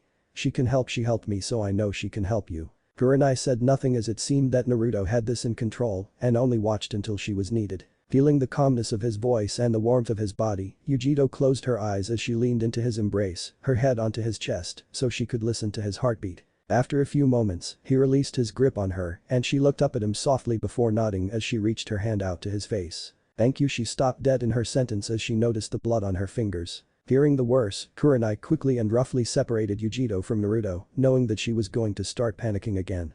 Once she was in between them, she firmly gripped the blonde-haired girl, hooking her legs around her, and sat onto the bed. Naruto, go. If you stay, she'll only panic more. I'll take care of her now. While her words hurt, Naruto knew that Kurenai meant his appearance would rattle her more. He quickly left the room. He went straight to the couch, ignoring that it was being taken up by another occupant, and plopped onto the seat opposite of the dolphin. Don't you have a job to do? Ignoring the harsh tone, Iruka shook his head as the deer-masked Anbu rummaged through the cabinets before pulling out a package tea bags, as Naruto's clone had placed a kettle to boil. Pulling out a few bags of tea and a few cups, the deer-masked Anbu removed his mask to reveal his rather blank face and lavender eyes. No, we were mostly here to be your guard. Sure, we're supposed to guard the sector, but Lady Tsunade won't dock our pay too much, if at all, for making sure you're alright. Naruto only grunted at the Hyuga as he figured he knew where his tea was due to his eyes. Having an idea hit him, he turned to Neji and was about to speak when the Hyuga quickly shot him down in a passive voice. No, even if I could, I will not spy on them to let you know what Kurenai is doing with your fiancé. She's put up a jutsu that blocks off any outside intrusion into your room. Refraining from snapping at the Hyuga, Naruto turned back and leaned onto the couch while keeping his focus on the wall in front of them. He really didn't care that his foster father was looking at him worriedly. All he cared about was what was happening in the room between his counselor and his fiancée. The gloomy look on the blonde's face was something that Iruka was not very used to. While he had seen him angry and annoyed, this was far beyond either. Taking the tea Neji handed him, he turned to the blonde before taking a sip. Naruto, you have to relax. Kurenai knows what she is doing. I'm not worried about that. Naruto simply answered as he kept his gaze straight ahead and leaning further back into the couch. Neji raised his eyebrow at this as he placed a cup of tea for the blonde on the coffee table before pulling up a stool and sitting right in front of him to keep him from ignoring them so easily. The Hyuga was very good at reading people and he knew the whole story from the minute muscle twitches he had caught so far. You're afraid something will happen to the girl. Naruto wanted to throttle the Hyuga for pinpointing his source of worry. Also, he was forcing him to either look at him, Iruka, or the wall between this room and his room. All he wanted to do was brood, but no, they couldn't give him that. Seeing the twitching in his arm and the glare he was being given, Neji knew he was on target. He was also irritating the blonde and he seemed very edgy and insensitive at the moment and was ready to attack him. Well, this reminded him of Sasuke from what he remembered about the Raven. He shook that off before turning back to the blonde and nodding. You need not worry about her. She is in very capable hands. It's not that I'm worried about her, I'm just worried about what she can do. Naruto interrupted as he looked at the wall separating him between Yugito, hoping that everything was alright. This caught Iruka's attention. He knew how strong Kurenai was firsthand and to be honest, he wouldn't want to get into a one-on-one fight against her. He also understood that the girl was a demon vessel like Naruto, but he was sure Kurenai had a few suppression seals if she was confident enough to seal off the room from outside contact. Still, the girl's strengths were unknown to virtually everyone but Naruto, so it very well could have been a bad idea for Kurenai to seal the room away from help. Don't worry about what could happen. Kurenai's skills are first class, and she, even in the state she's in, would be prepared for the worst case scenario. I'm not worried about Nibi, I'm worried as she is currently the strongest shinobi in this village, as I cannot use Hiraishin on her without fearing that I would cause injury, and Tsunade is about the only one physical enough to wear her down outside of me. Naruto responded without hesitation, his eyes never leaving the wall as if he was piercing through it and seeing what was in within. Both Iruka and Niji's faces fell as they heard this. She was that strong. If that was the case, how in the world was Naruto restraining her when they got there unless she wasn't reacting violently, as she had a small awareness of her surroundings and knew Naruto didn't meant her harm, even if her body was telling her otherwise. It stayed silent for a whole 10 minutes, outside of the occasional sips of tea by the three, before the door finally opened. The next moment music was blasting out of the room, making each of them hold their ears for a moment before adjusting to the sound. Naruto resisted the urge to run over towards the door when he saw Kurenai walk out, looking a little worn out, but with a smile on her face. She's doing okay for now. Just make sure you two are on time for today's session. And make sure to bring your CDs like before. It seems both of you have that fix. Yeah, we had many long nights that music was our only escape. Naruto forced a chuckle before he bowed lightly to Kurenai. Not even waiting for a response, he quickly headed for the door before he actually began to chuckle. Lying on the bed, Yugito seemed to be dancing and rolling around to the music as it played. Shaking his head, Naruto quickly jumped onto the bed beside her. Mind if I join you, love? Yugito only purred in response as her smile widened seeing Naruto. She wasn't sure why, but music seemed to make her problems go away as she listened to the melodies. And his presence always calmed her even before this mess had begun. Hun, you know it. She finally verbally responded before nuzzling her face to his, which he seemed to do the same. While it seemed somewhat like a feral gesture, it probably was explained quite well due to the fact that they were both demon vessels and more in tune with their animal instincts. Smiling as she watched the two interact for a while longer to see if Yugito would relapse, but glad to see she didn't, Kurenai yawned before looking over to see Iruka and Niji put their masks on. Iruka, seeing as you're Naruto's guardian, at least to the latest records, I will need to be seeing you soon for one of the sessions. Thanks for the heads up. I'll ask for time off so I'll be able to make it. Iruka responded before he disappeared in a plume of smoke with Niji, getting back to their patrols. Looking back in on the two, Kurenai had to repress a laugh as Naruto and Yugito both were now out of bed and dancing to the music, both being pretty horrid dancers. Shaking her head, she left in a plume of smoke to her house as left the two to their own devices. She had to get dressed before reporting what had happened to the Hokage then to Inoichi and Yoshino. Naruto, I really don't want to be here. Yugito quivered as she stood with her fiancé in Yoshino's office. She didn't like how white the room was and how still everything was. It seemed to be lifeless. Not liking it very much either, Naruto laid his arm over his shoulders before holding her closer to him. You promised you would just as I did. And don't worry, the room they see us in is more lively than this. Will they separate us? Yugito asked as she didn't want to go through this if Naruto wasn't nearby. Sighing, Naruto nodded before he brought his lips to hers for a brief kiss. They will, but it'll be just outside. You have my kunai, so if you start to panic don't be afraid to use it. I'll be at your side in an instant to help you calm down. But please try to get through it. It will help you. Whimpering a little after her broke their kiss, she nodded softly before laying her head against his. Alright, but you promise you'll be outside for me? I will be, babe. So don't worry so much. Besides, before they start the sessions they normally start finding ways to keep you calm. As such, I brought my CDs so they'll play them if you like. Naruto responded as he nuzzled her head gently. This tender scene was what Tsunade happened to see as she walked into the office, going to oversee the treatment herself for the first few times. She smiled warmly at the pair, hating to break them up for any reason. They looked good together and the way Naruto looked after her, she knew he loved her deeply and she could tell Yugito loved him just as much, she was just afraid to show it, especially now surrounded by new people. So how long are you going to stay over there and watch us, old hag? Naruto commented as he had heard someone enter and having become familiar with her presence, he was easily able to decipher it was Tsunade. Tsunade only grumbled. Naruto had indeed gotten better as he didn't even need to look to tell it was her. Ha brat. I'm here to oversee the first few treatments. I'm also quite worried about what you told Iruka, so it might be necessary for me to be here all the time. Turning to see the Hokage, Yugito was unsure what Tsunade was talking of. She had to guess that Iruka had to be the Anbu that arrived when she had begun to freak out. So what did Naruto tell? I see. You warned them of my strength. Had to. On your best days not even I can contain you. Sorry if you didn't want them to know. Naruto answered honestly as he saw no harm in them, knowing now that she was a part of the village. And he couldn't lie to her, even if he tried. It's okay, I understand. It is in the best interest for everyone involved, including me. Yugito replied as he knew all of the procedures that went on behind the scenes. There were no differences even if the villages differed drastically in approaches. Smiling, Naruto froze as he recognized another presence near. It took him a moment to place it, but he immediately knew it belonged to Hinata. She wasn't there before, so he doubted she was the patient Yoshino was seeing at the very moment. So what was she doing here? Was she trying to stalk them? Naruto didn't like that. He had nothing but good things to say about Hinata, but that was low. If that was indeed what she was doing, he would not hesitate and react even if he didn't want to. He didn't need anyone causing a strain in his relationship with Yugito. She was his fiancée and she was who he wanted to be with. His attention was broken when Yoshino walked out with a young man and waved to him before she smiled seeing both Naruto and Yugito there. "Ah, it is good to see you both and on time.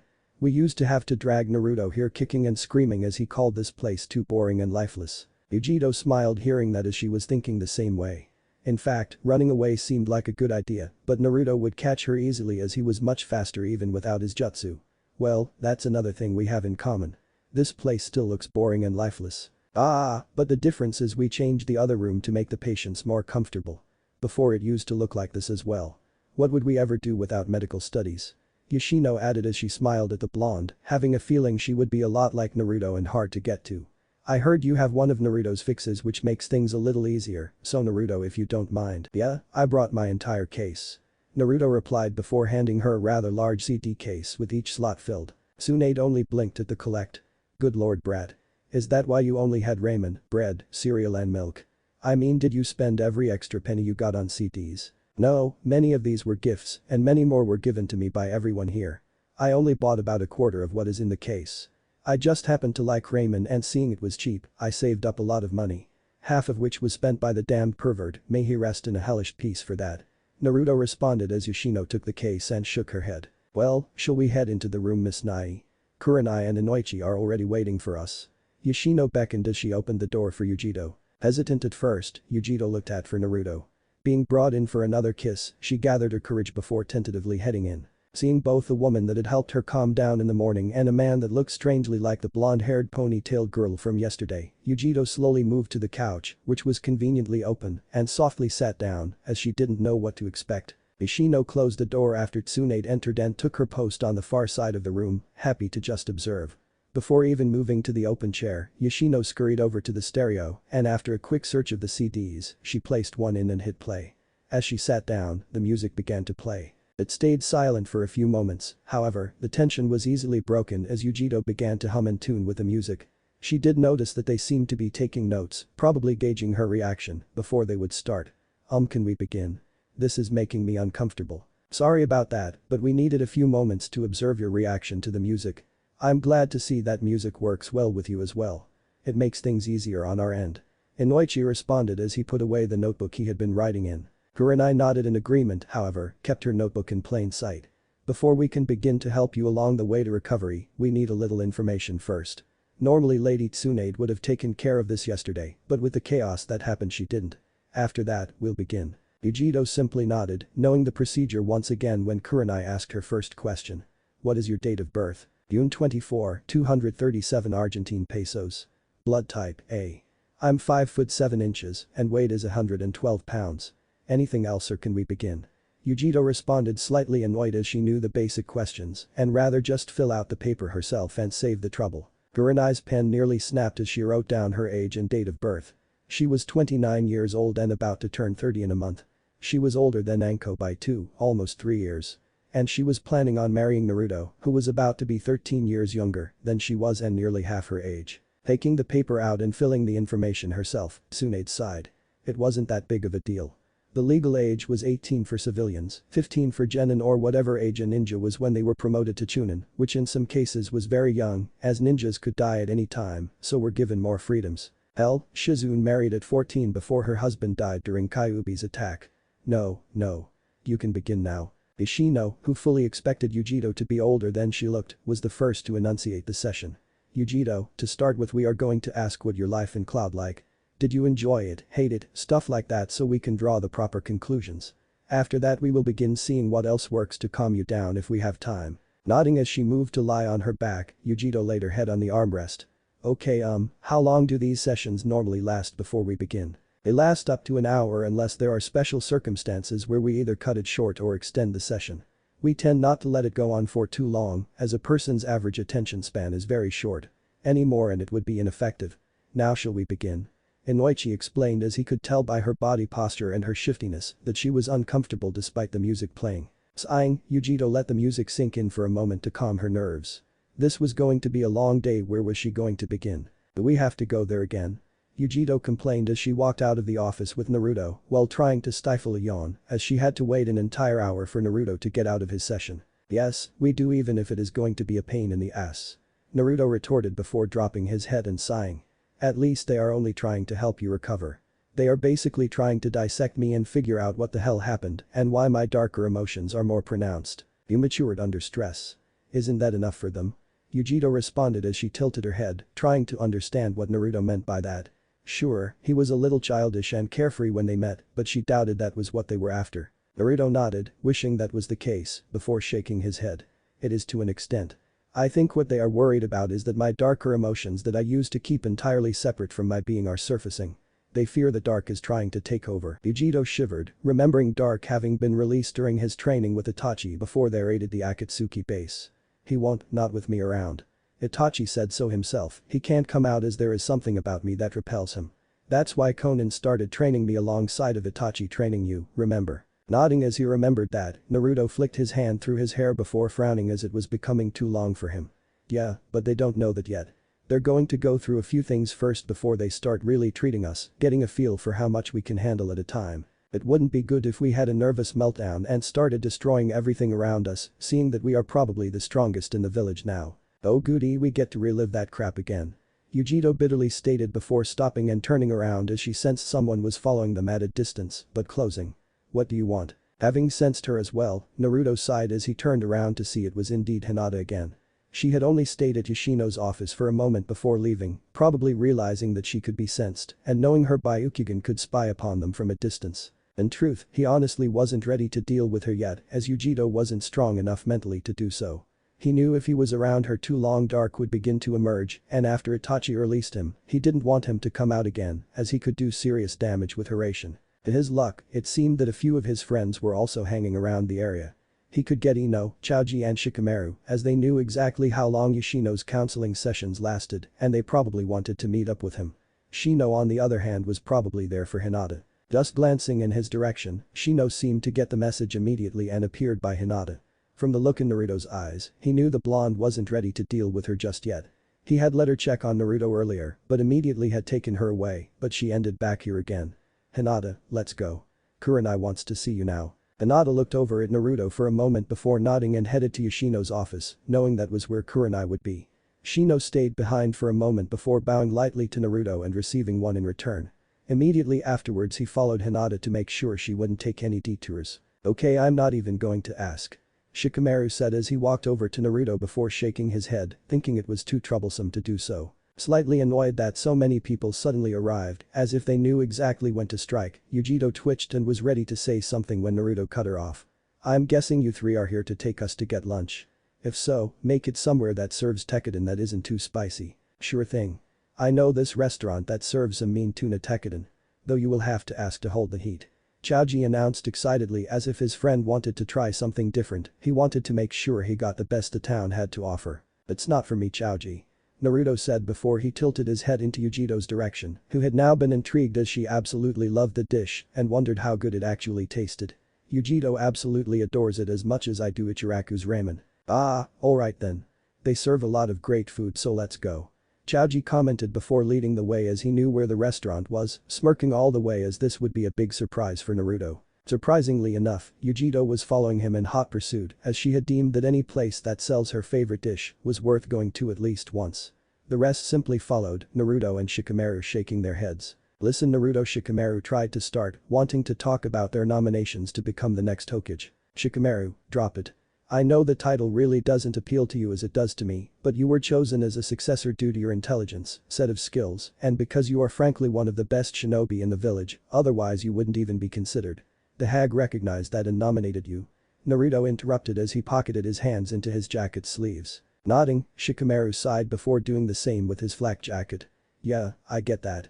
But the thing is, Naruto, no one deserves that title more than you do, especially if you took down the entire Akatsuki with only 3 other S-rank ninja, 2 being from the Akatsuki. To be honest, I feel I was nominated not to motivate you to make you work hard, but to be the Hokage if you were not mentally stable to hold the title. I had a feeling that was why you were nominated, as Dad was the only one nominated for his position as there was no real competition, neither Danzo nor Orochimaru being close in skills.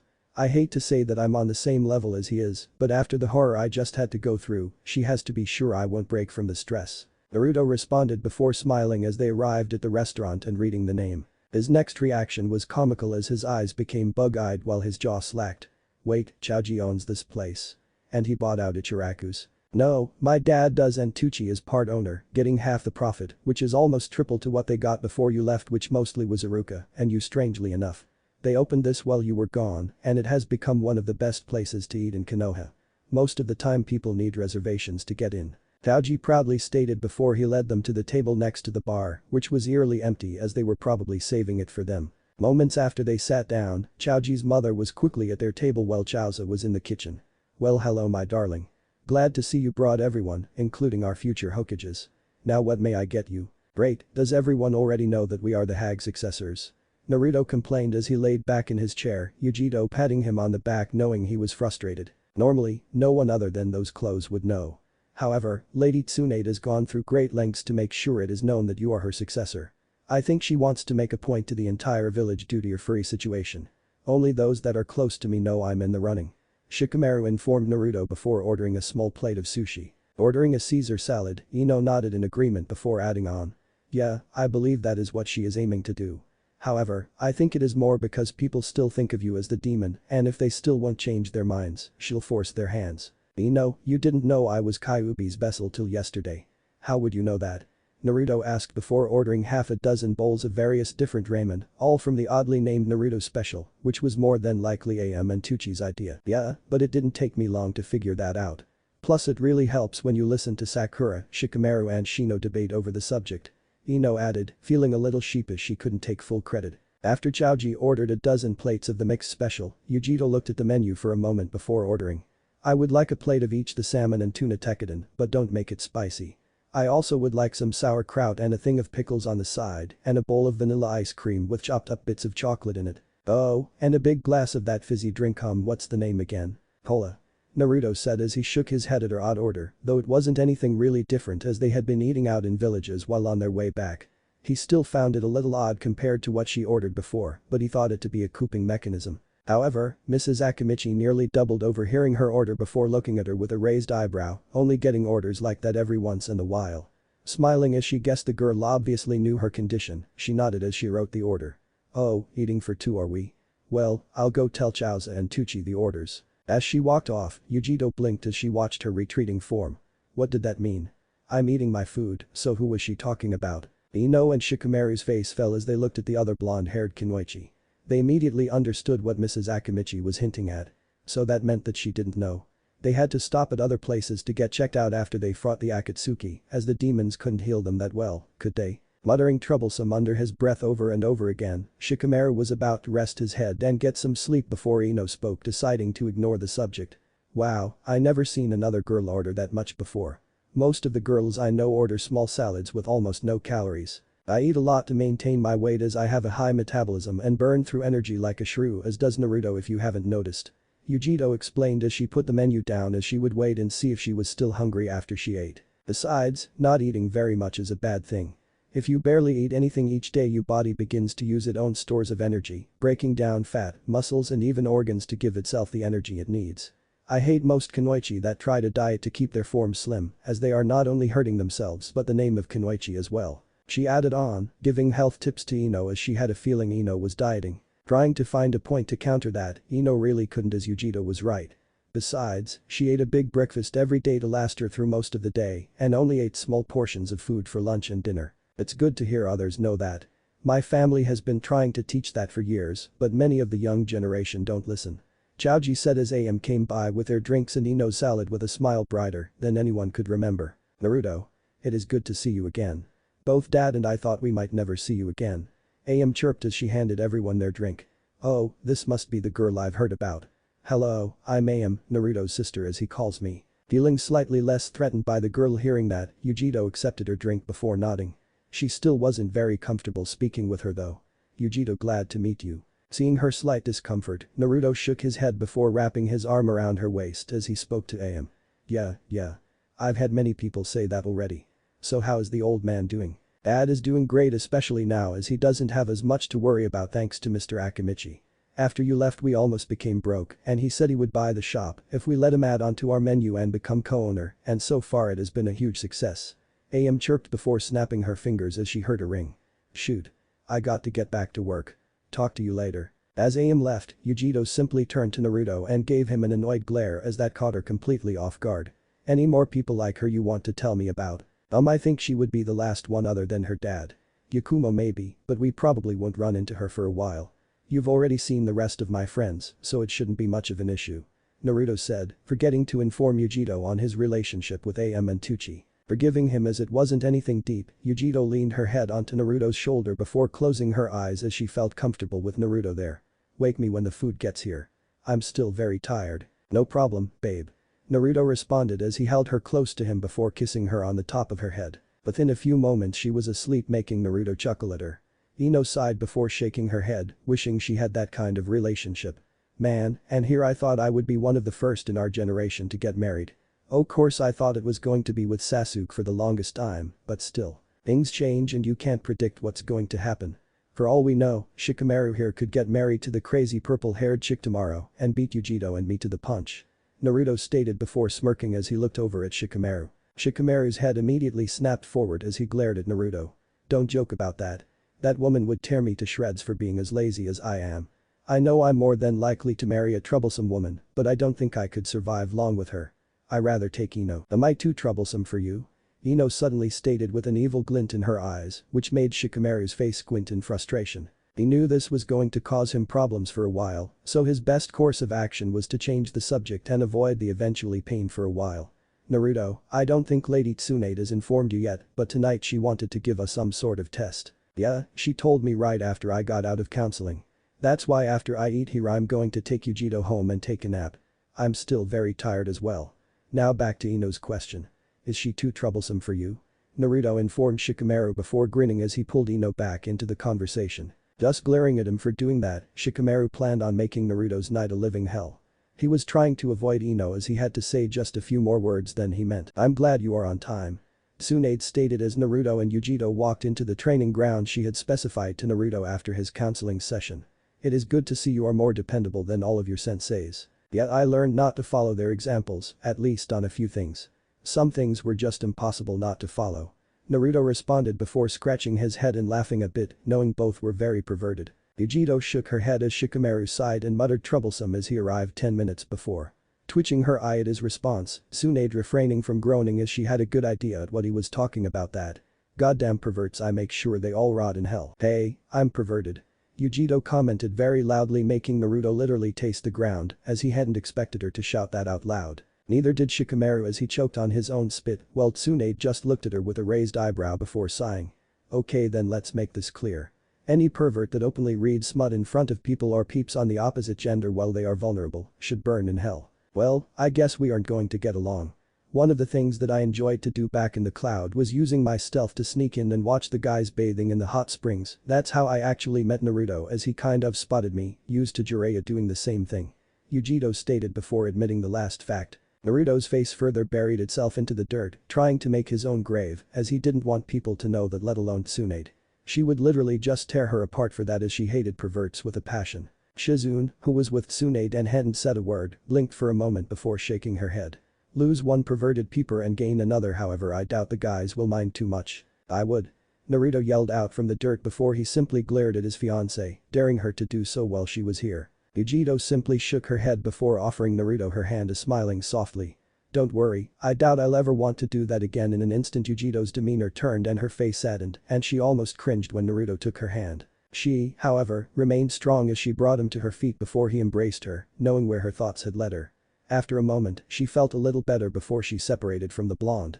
I believe you called my fiancé here for a reason, so can we get on with it? Seeing how Naruto handled Yugito, Tsunade nodded before she gazed over to Shizune, who immediately understood as she was brought here for that reason. Yes, that would be for the best. Naruto, Shikamaru, as both of you know, from now on you will be coming with me to the council meetings, which thankfully only happen once a week. Outside of those meetings you will have meetings with the clan heads and Jounin at times they specify, so don't be surprised if you are informed of a meeting at 5 in the morning. God, I hate those the most. And finally, you are still expected to train and improve your skills and to acquire skills you did not previously have before. Tsunade added on as she looked over towards Naruto and Shikamaru. For this, I have assigned trainers for both of you around this time every night, so you will not have any meetings at this time of night. On each day, there will be a jounin helping you to train in one of your weakness. However, on this day every week both of you will spar against me. And seeing this is my day, I'll give you a few moments to prepare yourselves. Tsunade finished with a grin on her face as she cracked her knuckles. Neither Naruto nor Shikamaru liked this idea. They didn't like it at all. As it was night, it did give Shikamaru an advantage due to the shadows, but could he really restrain the Hokage? Maybe for a few moments before she literally overpowered him, and then what? Kiss his ass goodbye. Naruto believed this was just a way to let out her pent-up frustration through a combination of things, one being he was gone for 4 years. He had a feeling Yugito would be visiting him in the hospital daily for the next month. Yugito simply stood back and joined Shizune, who was beckoning to her. She would go see what the comm nurse wanted, as she had a feeling she was about to see why Tsunade was looked up onto by many Kunoichi and considered the strongest. Naruto, I'm going over here, don't die. Twitching his eyes at Yugito's obvious lack of faith in him, not that it was unjustified, Naruto groaned. He had beaten Madara, for crying out loud. How tough could Tsunade be compared to him? Begin. Tsunade yelled out, not giving the boys any time to comprehend that the spar had begun as she launched a giant chunk of earth towards Naruto's face. Moments later, Naruto was lying flat on the ground with birds and stars swirling around his head. His question had been answered, she would be very tough. Shikamaru simply cursed and rolled away as he noted Naruto seemed to have been rocked from the blow. Not that he could blame him, Tsunade was the strongest person in the world in pure strength, and add that with her ability to heal, her impressive speed, intelligence and chakra control, she was a literal nightmare to even think about fighting. In fact, every strategy he had couldn't even come close to beating her. In fact, they all ended with the same result.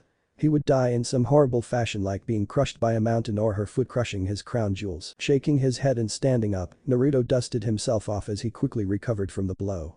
Okay, I deserved that for many reasons and I wasn't paying attention. I'll take this more serious now. Good. Tsunade yelled out as she was suddenly in front of Naruto with her fist flying to his face. She wouldn't worry about Shikamaru at the moment, the boy was trying to calculate and come up with a strategy that would work against her in 2-on-1 and possibly 1-on-1. A daunting task for anyone, much less for a young kid that was beginning to take his training seriously. Naruto, however, immediately ducked under her punch. Using her momentum, Tsunade spun and kicked air. Almost losing her balance, she landed in a crouch and half expected Naruto to have used Flying Thunder God to have gotten out of the way, only to feel that he was behind her. Well, it definitely could be the flash, she saw no evidence of it being used. The kunai wasn't in place, there wasn't a marker, and there was definitely no flash. So was this his true speed? Well, that alarmed her, she ducked and rolled away from the axe kick that came down and would have caused her a great deal of pain, seeing his foot sink into the ground. If he had become that fast in 4 years, he truly was his father's child, as Minato was the faster ninja she had ever seen, being matched by no one. Regaining her composure, she made sure there was no signs of the speed jutsu. Tsunade was not amused. She hated fighting fast opponents as they tended to wear her down before she could get a blow on them. And to make things worse, this was Naruto. He was already known for his extreme stamina and endurance. And if his strength considerably grew too. Tsunade cursed both Jiraiya and Itachi to hell. Adding those two elements to Naruto not only made him one formidable hand-to-hand fighter, but helped establish openings for his already impressive ninjutsu, and now apparently Jinjutsu. Goddamn Itachi. Goddamn Jiraiya. They built a freaking and ultra-fast invisible bullet tank. Good thing she forbade both Amaterasu and Tsukiyomi against Konoha ninja. Feeling her entire body suddenly stop moving, Tsunade's eyes widened. This was not the time for Shikamaru to get involved. To make things worse, Naruto had set up her jump back with a powerful burst of flame, probably Grand Fireball, but the name didn't really matter. It was a huge fire fuckball. Using her precision chakra control and her formidable strength, she easily burst out of Shikamaru's shadows before jumping above the flames and straight towards Naruto. The good thing was that Naruto had to stop the flames without hurting himself before he could move to dodge her, so he was wide open for an attack. Then she realized clones. Naruto was famous for them, and she had forgotten that was his favorite jutsu. So she was half expecting one to pop out and catch her off guard, only for there to be none. Then she saw why. Shikamaru had set up a damn trap and the wires wrapped around her tightly.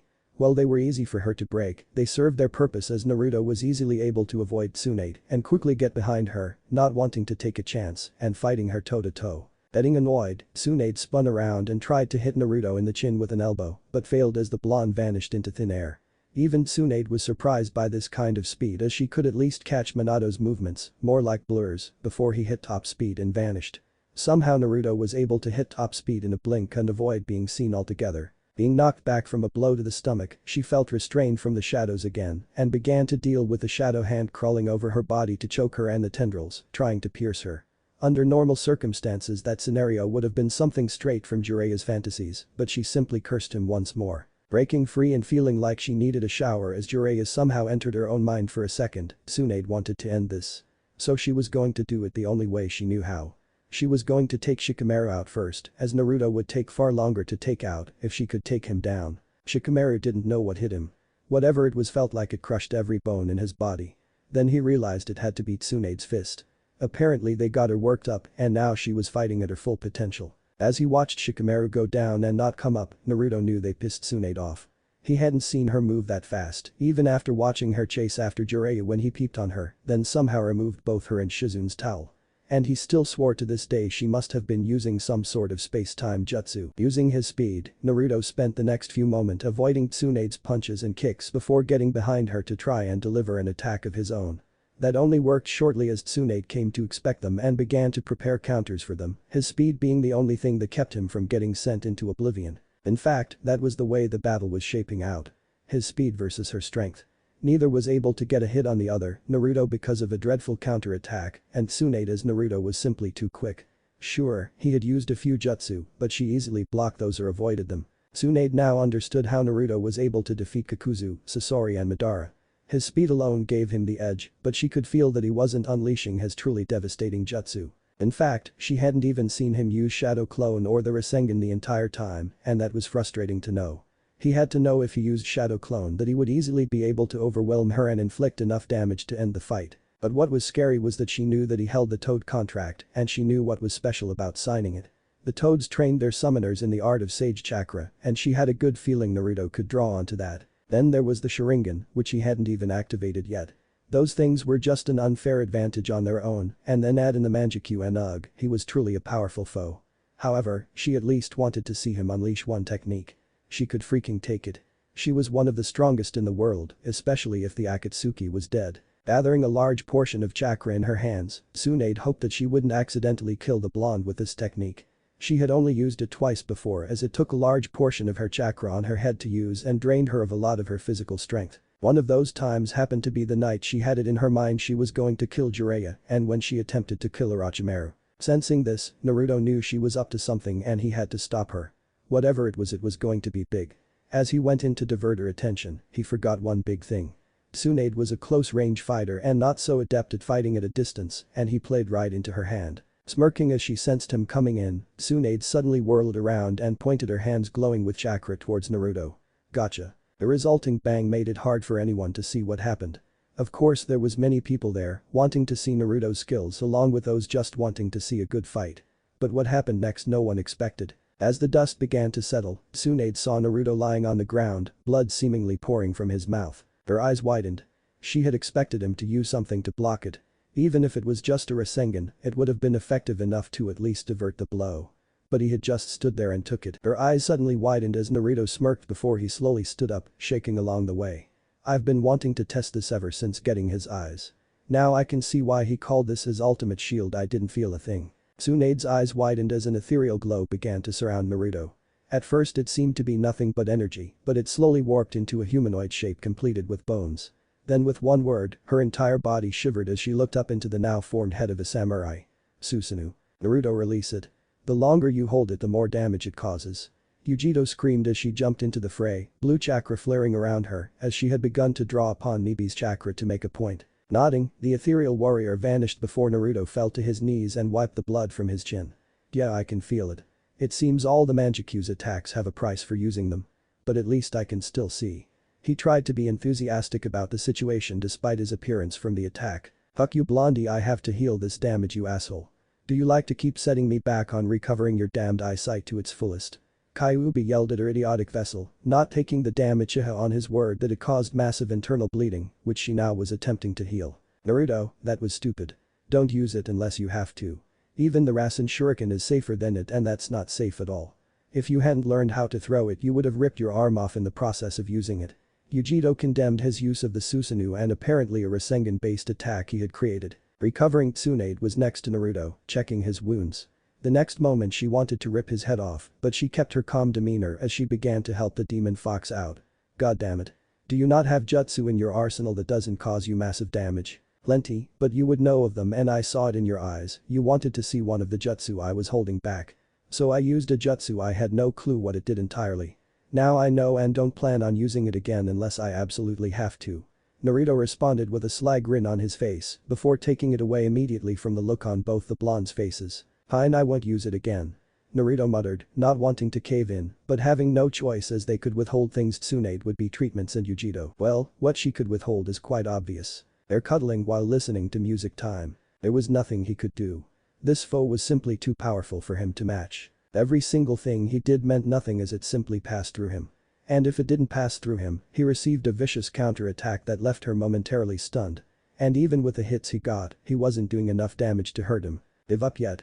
I've already explained to you why you cannot win. Madara's voice echoed through the room, sounding more childish than it did before. Straining every muscle in his body, he pushed his bloodied and beaten body. His right eye had literally popped from the damage he had sustained, and blood was nearly flooding down his body from the empty socket. Fuck you. I don't surrender. In a flicker of yellow light, he slashed through Madara's body, only to see he had phased out of existence, before appearing again to deliver a devastating blow to his stomach with a kunai. Foolish child. I will extract the 9 tails from you and the 2 tails from your girlfriend over there. My dream will come true. Coughing blood, he managed to get a lucky elbow into Madara's face, cracking the mask, before jumping back and panting. He wouldn't make it for much longer. This fight had drained almost everything he had, except for his chakra, which was still coming thanks to Kyuubi replenishing his chakra throughout the battle. A sudden scream caught his attention before his eyes widened, seeing the other blonde in the room slicing downwards with a kunai. Yugito no. Blood splattered onto the ground before her hand dropped to the ground. He could tell it caused her a tremendous amount of pain, but the look in her eye told him something else. They had one last attempt to stop him as grabbed the key and opened the shackle. Do it now. Flashing before Madara, he grabbed a hold of his cloak before flashing before the statue, right next to the shackle.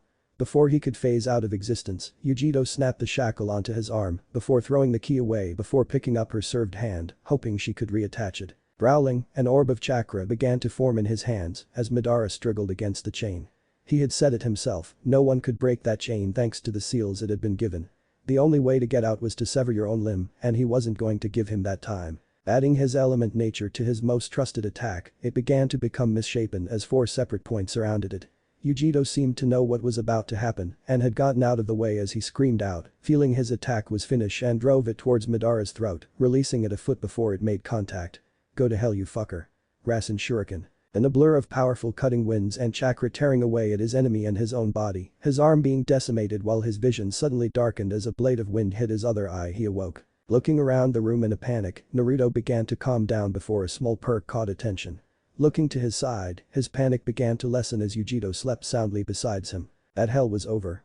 Now they could start their life again. This is why I hate the hospital, it's lifeless. Naruto commented loudly as he wanted to leave his room and do something, anything. He was slowly losing his fragile little mind in this room. Yugito smiled and nodded as nuzzled him gently as she laid beside him, not caring what Tsunade had told her and slept by her fiancé the night before.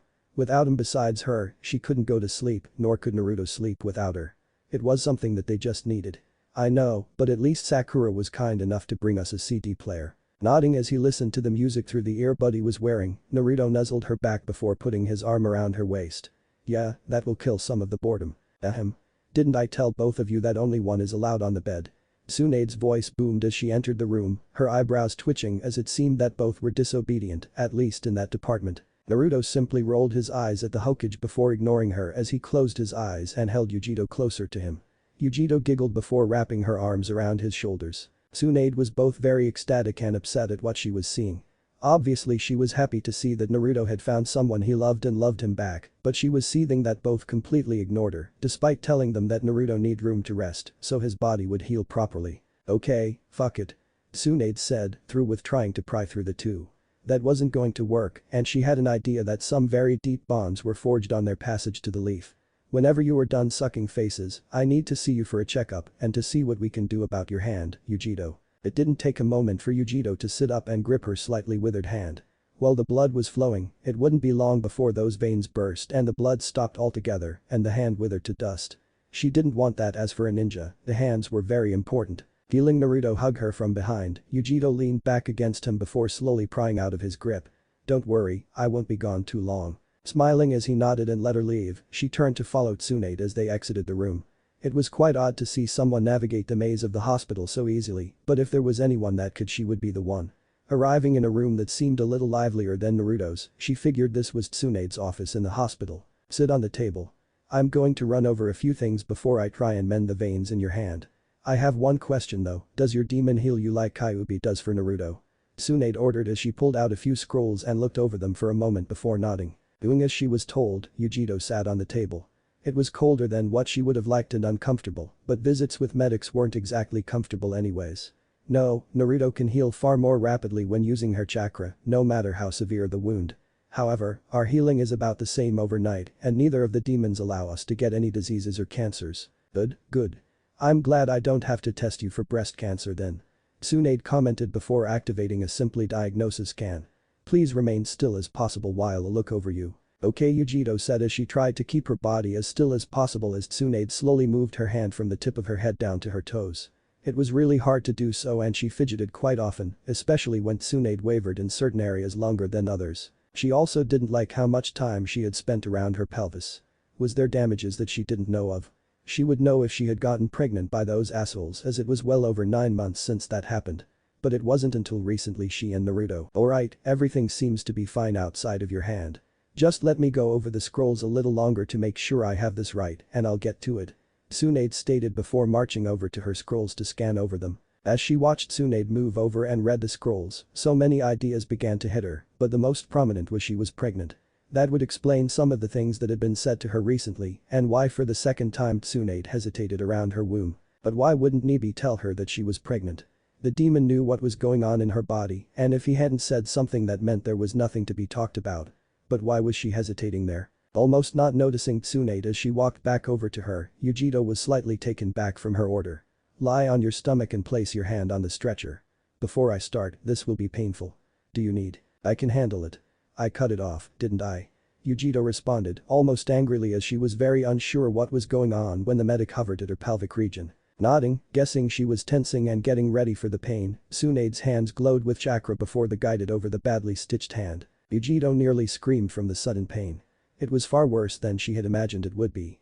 Well, it wasn't as bad as severing her hand, it was like 1,000 white-hot needles were poking and prodding her skin, fat, muscles and veins, while slowly correctly what the fox and cat had done. Writhing in pain, she willed her body to stay still as Tsunade began to sweat as she concentrated on reconnecting the muscles with the correct muscles, then doing the same for the veins and even the bone as it was slightly askew. Pulling her hands away, Tsunade smiled as she had successfully regenerated the missing connections and had attached them, saving Yugito's hand.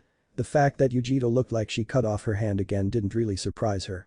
She was just surprised that she was able to not squirm from such pain. Beginning to bandage her hand slowly, Tsunade couldn't help but smile a little more as she thought about what she saw before when she scanned her.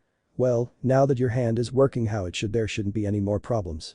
But I don't want you using this hand for a month at least for anything more than small movements. Why did you hover at my womb? You did it today and you did it when you first scanned me. I want to know what's up as neither you or Nibi is telling me," Yugito suddenly asked, nearly blindsiding the Hokage. Sputtering, Tsunade wasn't sure how to say it. It was obvious that the girl had been pregnant for almost 2 months from which she knew of baby development and wasn't at the weight she had said she was. It was only 10 pounds, but still. Guessing that she honestly didn't know and didn't really notice the changes in her body, much as her stomach wasn't bulging yet as it only had started to expand, Tsunade sighed. "I figured you knew already, but I guess I'm the one that has to tell you. Yugito, you are pregnant." Reality stopped at that exact moment. She was pregnant. Yugito wasn't sure what to think. One part of her was absolute thrilled as she wanted to get involved with someone over the years and eventually have a kid of her own. But now after what Kurabi had done to her it was a numb shock. But then she thought of what Naruto would say. Her mood began to brighten. He would be thrilled and that alone made her happy. But he would also be worried, but then again he already was watching over her like a hawk. It was a little unnerving, but welcomed after everything they had gone through. He would eventually lighten up again, but that would be a while now. "How long and can you tell if it is a boy or girl?" Yugito asked, her voice was a little shaky, yet a small ting of excitement laced it as one of her dreams was finally coming true. Tsunade smiled before patting the girl on the back. She knew some of her unease was from her rape, but she could see it was her excitement that was causing her to be so shaky. There was no doubt it caused her trauma, but to keep the want to have children afterwards was simply amazing. It is twins and I'm unsure now what gender they are, but I'm pretty sure one was a boy from the angle. But I won't be able to tell for sure until you are a few months further in. Tsunade stated. The next thing she knew she was hugged before Yugito sped out of her office. Chuckling, the buxom blonde placed her hands on her hip and watched her run off, not even sure where she was going. That girl is stronger than I would be if I went through what she has. And she couldn't pick someone that is more like her and the little idiot. Naruto was having a nice conversation with Sakura and Shizune as both came in to check on him and decided to chat for a little while. So naturally they ended up talking about Iruka as Naruto wanted to figure out how he became an Anbu while he was gone. You're kidding me, right? There is no way. Yes way, Naruto. Iruka is head over heels in love with her. I don't see why, but he is. Sakura excitedly responded as she loved chatting with her friends. It was also a very good way to get Naruto caught up with everyone. Oh, I know why he is. Anko may look boisterous, tough and rebellious, but that's her facade so she can hide her real self. She is actually unsure of herself, very loyal and meek, and Iruka is able to make her feel more like her mask as he gives her confidence. Shizune added as she knew both quite well, Anko being one of her better friends since returning to Konoha. Shaking his head, Naruto shrugged his shoulders. Still can't believe it before he could say something else, the door slammed open with Yugito looking like she was very ecstatic. Whoa. Yugito, what's going? I'm pregnant with twins. Yugito screamed out, not caring who heard as she jumped onto him and almost choked him with her hug as she attempted to meld into Naruto. Naruto looked like a deer caught in the headlights. He had no clue what to say or how to react. The main reason of this was because the way Yugito was reacting as it was throwing him completely off. He honestly didn't think that she could have been, but it was possible. But why was she acting like this instead of freaking? Well, she was freaking out. But the click of the door, Sakura and Shizune knew it was better to leave the couple alone for now. Besides, they had to spread the news. What if Naruto returns with a wife and child? Thanks for watching my video till the end. If you enjoy this content, then do consider subscribing to my channel and leave a like if you guys need the next part, comment down, and thanks for watching the video and see you guys in the next video.